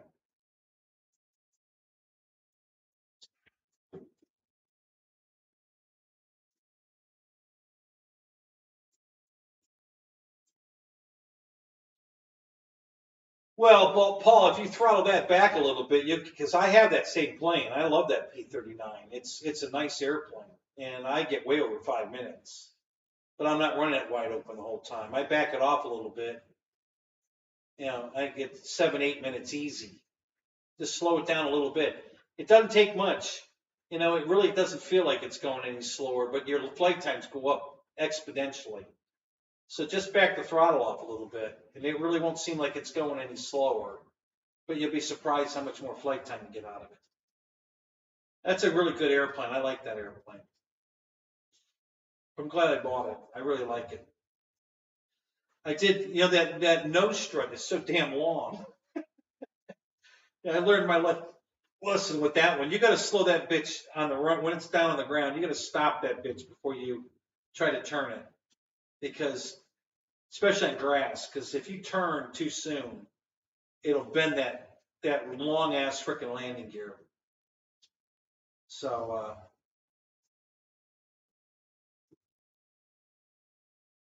yeah, I know, Paul. But listen, it'll still seem like it's wide open if you back it off a little bit, and the flight times go way up.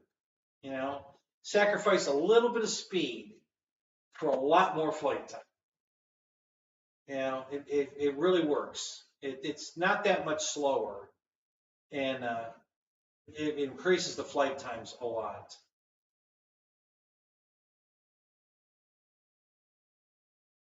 Yeah, see, Roy's flying is P39 for 8 minutes, 3,500. I'm flying mine on a 2,200 and getting 8 minutes. So, you know, it's amazing how much flight time you can get. You're right, Paul. Exactly. See, you just said exactly what I'm saying. That the Yak 11 won't do that, and that's what I love about that plane and several others. When I say it doesn't land good or fly, it's because I'm comparing it to something like the P39 with full flaps and, you know, stupid slow. It just lands like butter, you know. And I have a lot of planes that do that, but the Yak 11 won't do that. I don't know if I can make it do that. I'm still playing with it, but that's what I'm saying. The J65 is stupid easy to land. You know, if you think the P39 is easy to land, oh my God. You know, the FMS F7F lands easier than the P39, and the J65 lands even easier than that. I mean, what a beautiful airplane. So my two favorite landers, I gotta say, are the F7F and the J65. A twin prop plane, a twin jet plane are my two favorite landing airplanes. Those things come in like butter every time. They're just stupid easy to land. Love those planes. Now I got a bunch of other, you know, my RV8's easy to land. But the wing loading on that particular plane is so light. And it's a big airplane, and it's heavy, but the wings are gigantic, that it doesn't want to stop flying. You know, you come in and you put it down on butter, and if you don't get off the throttle immediately and you hit, like I keep calling the ski jump, it wants to fly back. It goes get back in the air and fly. You know, it just, you know, on a paved runway, it'll plant and stay because there's nothing to kick it back in the air. But when you're flying off grass like I do, and you run into one of those little ruts or ski jumps or whatever, the plane takes back off. You know? So, but yeah, some of the stupidest easy for sure. Even the F-22 is a super easy lander because it floats. You know, it just comes in floating and it sets down pretty nice. So, and that, you know, so that's what that's my benchmark, is planes that land like that. And then I fly the Yak 11 and it doesn't land like that. So that, you have 3 of those planes? Are they still in the box, Paul?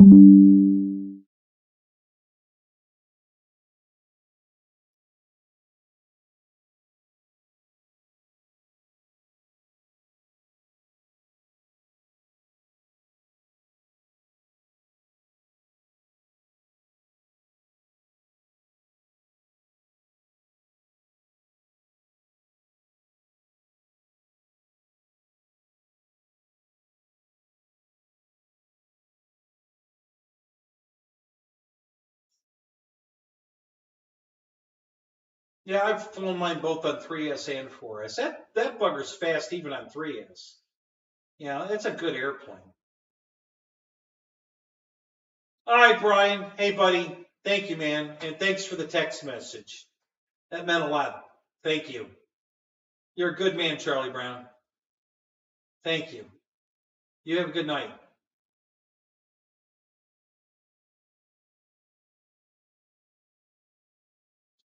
Yickety yak, don't come back. Oh, don't land like that.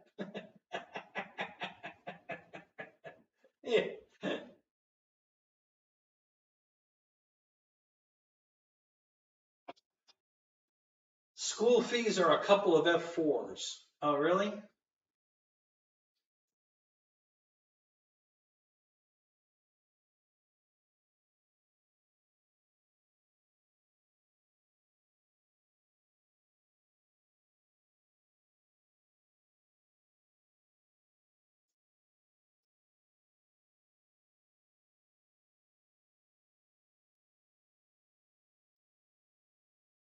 Yeah, I only had a problem with it because I was flying the crap out of it. And one day I landed and as soon as I landed, I tried to cut it down the taxiway, and it did the you know, wing tip over, back on the gear thing, and then I picked it up and tested the landing gear, and the nose gear was tweaked over and it hit the fuselage. So I had to take it apart and bend it back and then put it back together because with that much leverage, it's pretty easy to bend it. So I won't make that mistake again. Yeah. That's not the only plane I've had that. What was the other one I just had that issue? Same thing. It wasn't anything to do with the hard landing or nothing that. It was just, it was rolling on the ground too fast and I tried to turn it. And the leverage, because it's got a fairly long nose gear also, tweak, bend it. And then it wouldn't go up in the hole, so I had to take it apart and straighten it, tweak it back and then put it back together. Not a big deal.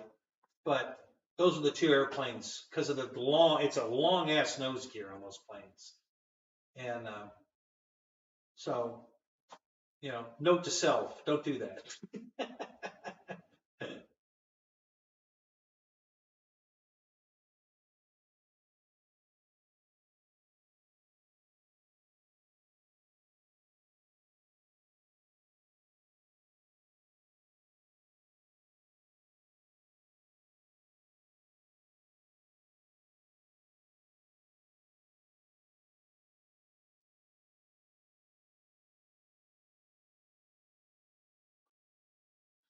Yeah, I always love adding weight to a plane with battery if I can. If it needs nose weight, just put a bigger battery in it. I don't like putting dead weight in an airplane. It's if you need weight, make it usable weight. You know, put a bigger battery in it. That's my theory there. Um, just adding lead is dead weight. It's not usable weight. If you can fix it by putting a bigger battery in it, then put a bigger battery in it. I had that issue with my blunt nose, my flight test blunt nose Versa wing. I had a 3000 3-cell and it wasn't big enough. I couldn't get the CG because it's very little. You got to put a lot of weight in the nose of that to get it to CG right because it's a flying wing and there's not a lot of area in front of the wing. It's a blunt nose. So I ended up putting a 5000 milliamp 3-cell in it, and that was perfect. And it'll fly for 45 minutes. So let's fly, and I put lights in mine when I built it. I built into it green lights, so the whole wing lights up as a big green wing, and it's cool as shit at night. So I threw that thing out one night, and I'm flying it around, and I'm flying it around. I got telemetry in it, so I know when the battery's getting low. And I'm not getting a battery. I've been up there 40 minutes. I'm not getting a battery warning yet. What the hell? So I clicked the radio to see the voltages, and I'm looking at the voltages, and I'm still at like 3.84 under load, okay, at 40 minutes. I'm just cracking up. And everybody's saying, how long you been up there? I said, I've been up there 40 minutes. And they're like, how the hell? And I said, well, it's got a 5000 battery and it's a little 3S motor. It should be flying on a 2200, but you can't get it to CG with a 2200. So I threw a 5000 in it. So at 45 minutes, I got a battery warning, 3.7 volts, which means it's just under 3.8 volts when I get a 3.7 warning. And that was at 45 minutes. And wasn't in any hurry to land it, but I started setting up, getting it down low enough to start setting up an approach to land it. And I landed it. So, it was up there over 45 minutes. And the resting voltage was like 3.84 volts, I think, after flying it for 45 minutes with the lights on. So that was hilarious. Yeah. So I knew if I ever wanted to do a long distance flight using one of those programmable, you can set a flight path to go somewhere, and then when it gets to that GPS, you can turn it around and come back. So if I ever wanted to do a long distance camera run with an airplane, that's the plane I'm going to do it with. I'll just set it to autopilot to go out, circle my house 3 times, and come back to the field. and I can easily do that, So yeah, that's I'm going to do that. I got to order one of those receivers or one of those flight controllers, and then do the flight map on the computer and then send it and see what happens. I want to do that. I think that'd be really cool. We can monitor the video until I lose range, but it'll record the whole flight. So when we get back, I can play the recording back and see what it does. But yeah, that was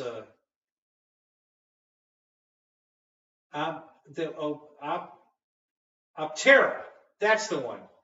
I don't know if anybody ever answered my question, but when I was talking about the plane that I was FPVing, it was an Optera, the big one, the 2-meter Optera. And I like that plane. It's a cool plane. So yeah, I flew that out FPV one day, way past visual, and lost the radio. And but by putting my hands over my head, I got it back enough to turn it around. And God, I can't remember who makes it, Ken. Let me think a minute.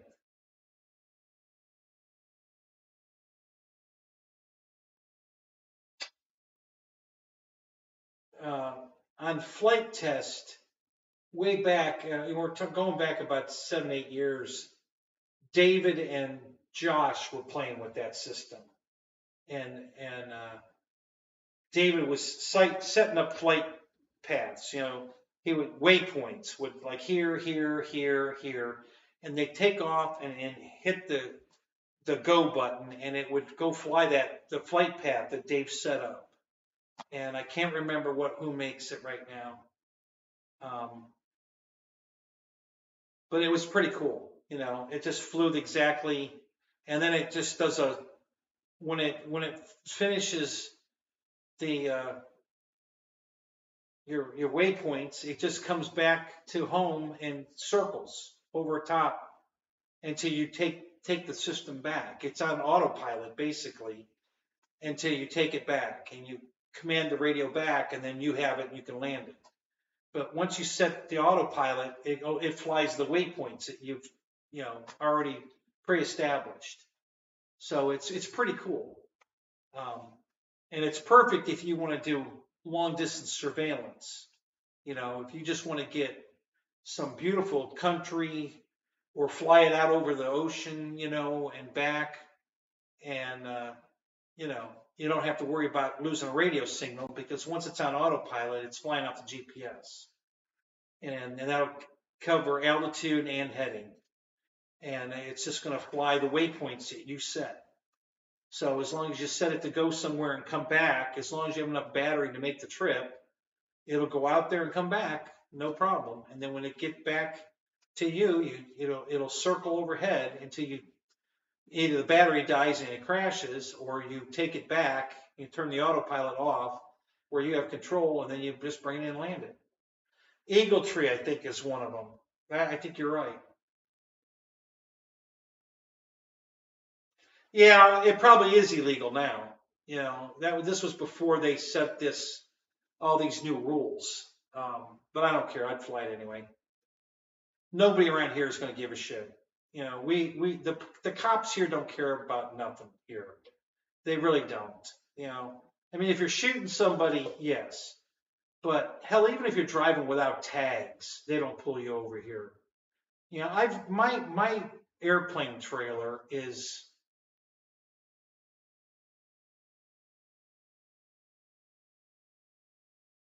25 years old. Is that right? 05, 15, 25. No. It's 12 years old. 12, 13 years old. The trailer I have. It's never had a tag on it. All right, so I've had the trailer for 13 years, and I haven't used it on the road a lot, okay, until lately. When I turned it into my airplane trailer, I was taking it to the field every weekend, but I've never had a tag on it, and I've never been pulled over. They don't care, you know. And it's a $40 fix-it ticket. It costs more than that to register it. So unless I get pulled over more than once a year, and I haven't been pulled over yet in 13 years, it's just cheaper to pay the fix-it ticket. So, yeah. The cops just don't give a crap. They ain't a cop around here that's going to go after anybody flying a drone or an FPV airplane illegally. They could care less. You know, they probably got that this is what happened. They passed those out at the morning meeting, and they all looked at it and threw it in the trash can because they got better things to worry about than people flying rate control airplanes. So they ain't even going to look at it. They don't give a crap. You know, I promise you around here, nobody gives a crap. So.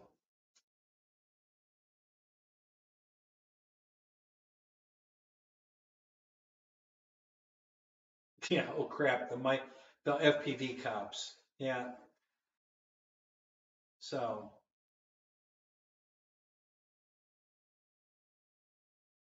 No, it wouldn't stop me from trying it. I'm going to do it. You know, one day when I, you know, get everything else situated and I have time to set it up, I'm going to do it.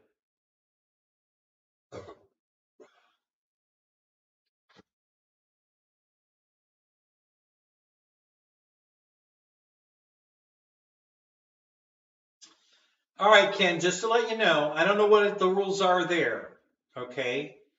But in the United States, if you take a plate off of one vehicle and put it on another vehicle that's not registered to, that's an automatic court appearance. It can be a jail, immediate go to jail, and an automatic court appearance, and you're looking at probably a $400 fine minimum. You're better to run no plate than what they refer to here in the U.S. as a fictitious plate. And a fictitious plate is putting the wrong plate on a vehicle it's not registered to. It's way easier and cheaper to just go no plate because you get pulled over for that, it's $40. It's a mail-in ticket, no points. You don't have to make an appearance, nothing. It's all it is. You know, but if you put the wrong plate on the vehicle, you're screwed. Now, I don't know what the laws are where you are, but that's what it is in the U.S. You do not want to put the wrong plate on it. Go no plate. You're way better off going no plate. You know, hell, when I bought the new truck, I got pulled over. I wasn't 5 minutes away from the guy's house, and I got pulled over for no plate. And I showed him the title and said, "Listen, I just bought it," and everything. He said, "Oh, yeah, you're fine. Have a nice night. Thanks. You know, talk to you later. No big deal." So, yeah, it doesn't matter if it's on a car or a trailer. It's considered a fictitious plate. So, yeah, you're you know, because you're deliberately, you know, listen, no plate is can be an accident. Oh, the plate fell off, or I forgot to renew it, or you know, you've got plausible deniability. Okay, it's possible but if you put the wrong plate on the wrong vehicle, that's deliberate, and that's why they really smack you hard for that one, because you're deliberately trying to defraud, and they don't like that. Accidental defraud, okay. Deliberate, you might get jail time here for that. So yeah, you don't want to do that here. Bad idea. Don't ever put the wrong plate on the wrong vehicle. No plate is way safer than the wrong plate. So, like that night I got pulled over with the new truck. If I'd have brought a plate with me and put the wrong plate on it to drive home and got pulled over, he'd have probably taken me to jail. You know, instead of a slap on the wrist, not even a fine or anything, just to, just to checking you out. Okay, you're fine. Drive safe. Have a nice night. I'd have been in jail probably. So, all right, Fred, you out of here? All right, buddy, you have a good night. Oh yeah, it's almost 1 o'clock. We're gonna have to shut this thing down pretty soon here. It's getting late. Yeah, so that's my advice. I don't know, like I said, I don't know what the rules are where you are, Ken, but yeah, in the US, you don't want to do that. They really frown about that. That's not a good idea. Way safer to drive no plate. Because even if you get pulled over, the chances are they're just going to let you go anyway, unless you're doing something stupid. But if it's just a plate check, they pull you over for a plate check because you don't have a plate, he's just going to want to do a routine check. If everything checks out, he'll probably just tell you, hey, you need to get a plate on there, as soon as you can. Okay, thank you. That'd be about the end of it. Worst case scenario would be a $40 fix-it ticket. So yeah, it's not a big deal for a no plate.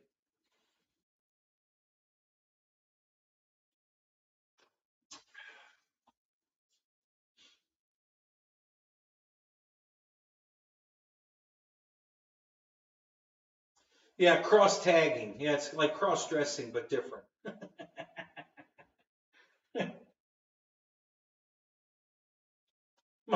We were watching TV the other night, and she knows I'm into drag racing and stuff, so she saw, hey, RuPaul drag racing's on. Yeah, it's not a drag race. Those are drag queens.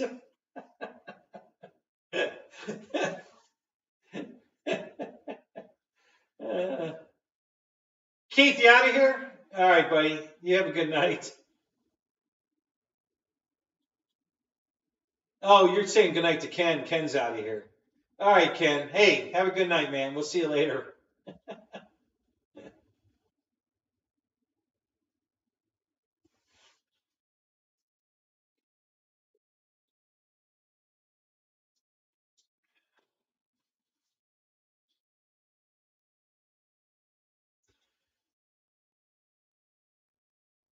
So, Michael, how's your Kraken doing with the yellow vinyl on it? That was a Kraken, wasn't it?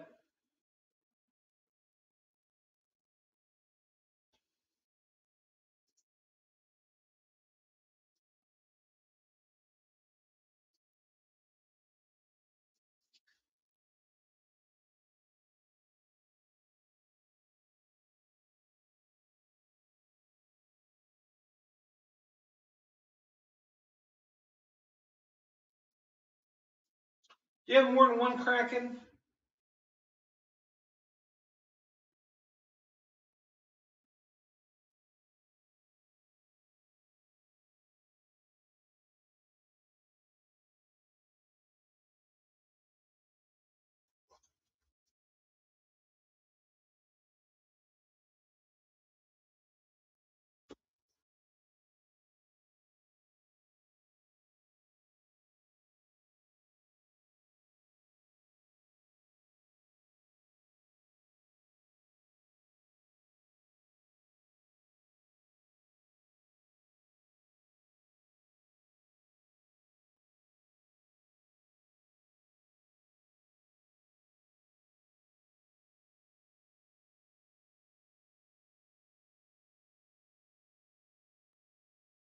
Oh, so you did have some bubbling issues in the hot sun? Yeah. Okay, good.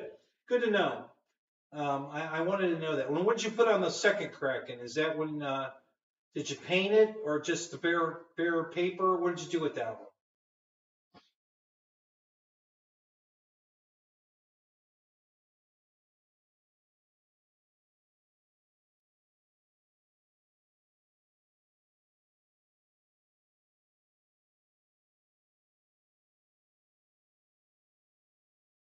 Bare foam board. And how's that holding up? Probably not too well.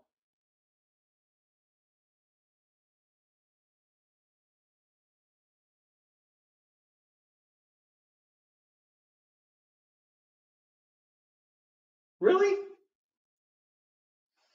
I know it wouldn't hold well up in my garage. The big garage gets damp. Yeah, that would have ruined the plain paper. Um, it's amazing how well that stuff holds up though if you paint it. You know, you put light coats of paint on it and seal that paper. Perfect. It does great if you do that. You know, the trick is just putting really light coats on, you know, like air dry coats of paint on it and seal it up. Perfect. It performs like a foam airplane. I mean, it does great. Yeah, yeah, the water resistant board would be better for my situation, but I still paint it.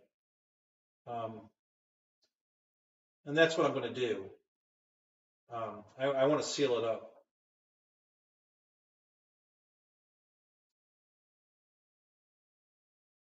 I was thinking about the vinyl, but first of all, I don't think the vinyl on the corners, on the edges, is going to seal real well, and I'm afraid moisture's going to get in there. So that's my one, worry about using the vinyl. And the other was it bubbling, and you just told me that yours did. So yeah, the Florida sun's brutal down here, guys. You get a really, you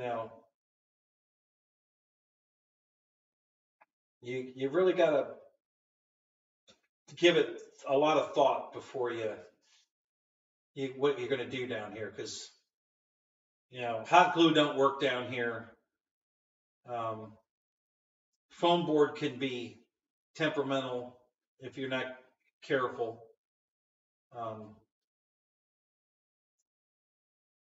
It's a little different world. I never had any issues up in Ohio, but down here, oh my God, So yeah, it's brutal down here.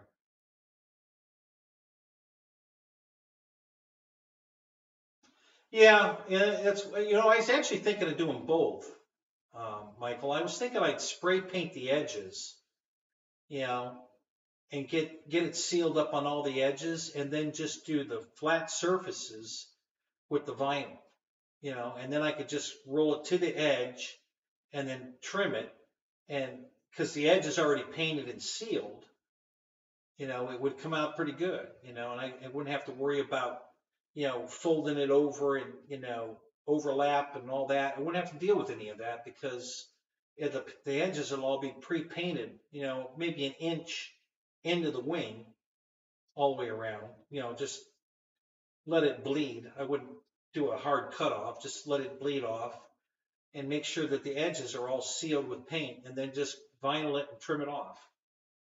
And so I thought about doing that. I wanted to try that idea and see how that worked out. But now that you're telling me it bubbled, I'm a little worried about that. Now, is your bubbling vinyl on top of the white foam board or the brown foam board?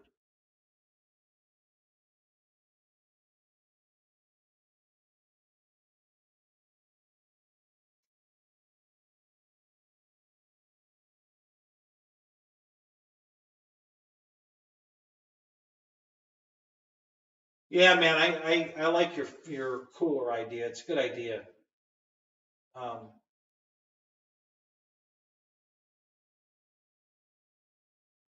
The white Dollar Tree. So yeah, so I'm surprised. I would have thought that would have breathed enough to keep the vinyl from bubbling. I wouldn't have thought that would bubble. So that's why I didn't want to paint the whole wing and then vinyl it, because I was afraid that the paint would seal it and then the vinyl would bubble because the air would be trapped between the paint and the vinyl. And I was thinking that might be a problem, but you're saying it bubbled anyway. Interesting.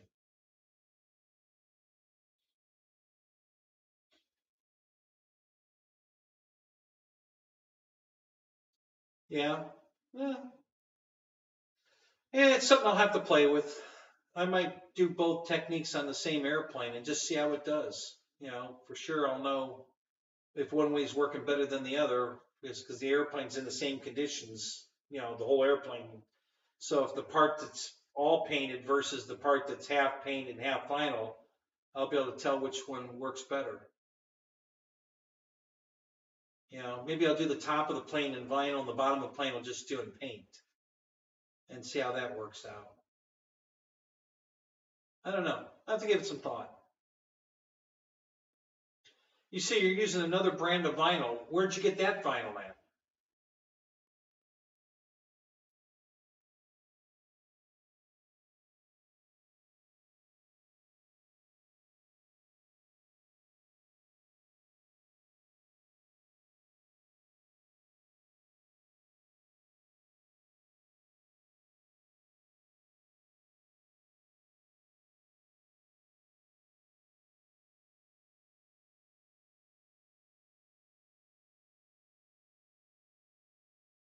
I don't know how good it looked in person, Michael, but that night you did that cracking on the Zoom, man, that thing looked beautiful. When you were done with that, God, it was gorgeous on camera. Holy crap. That really looked good.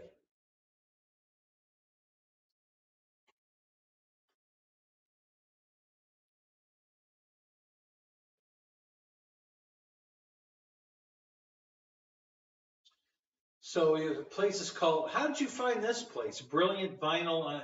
That you must have, somebody on Flight Test must have found that. Uh, how is the vinyl cheap? How much is the vinyl from that place?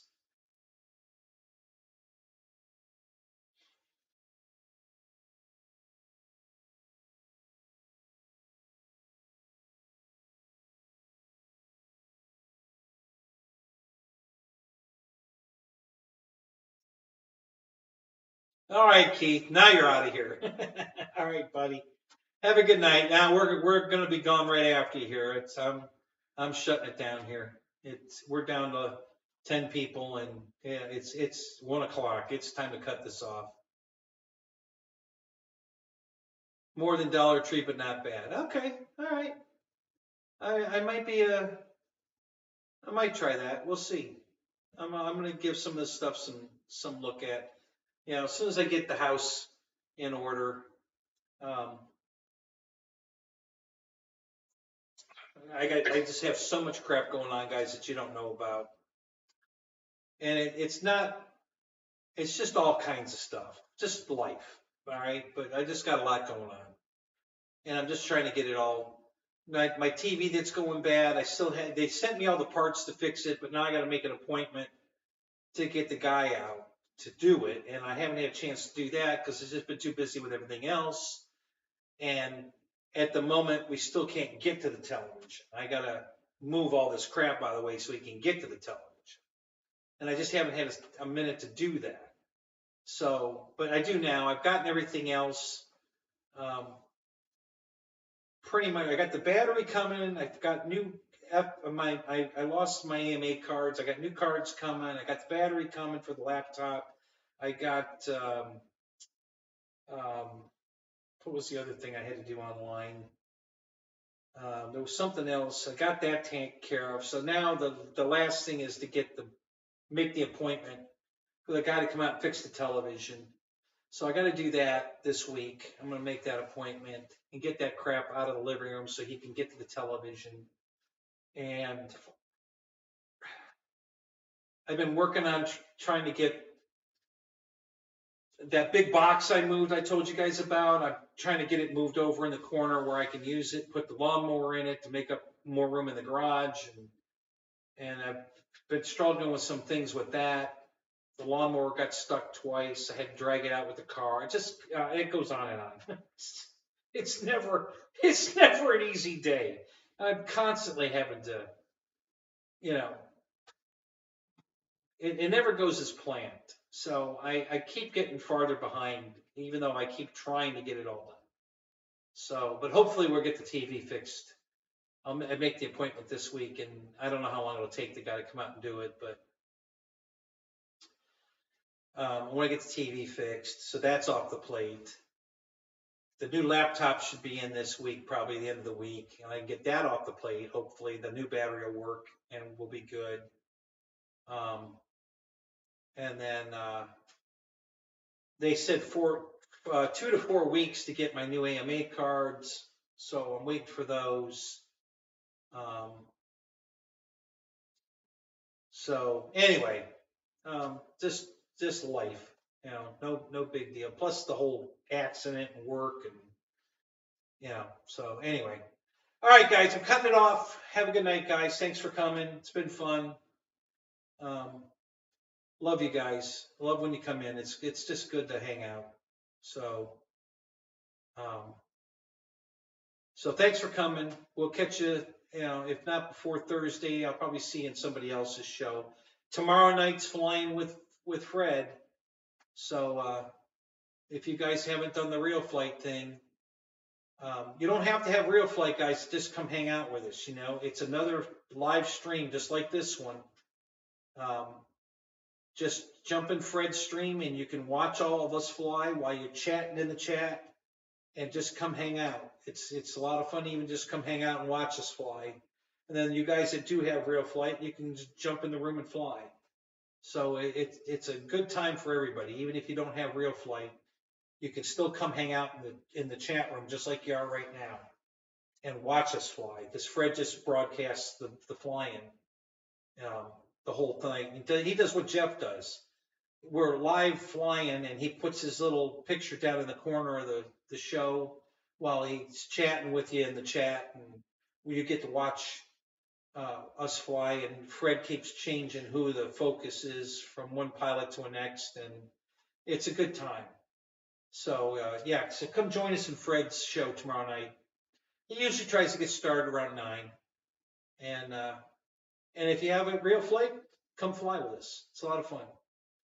All right, so we'll see you guys later. Have a good night, and thanks for coming, guys. It's always fun, so thank you. I gotta get up and come over here.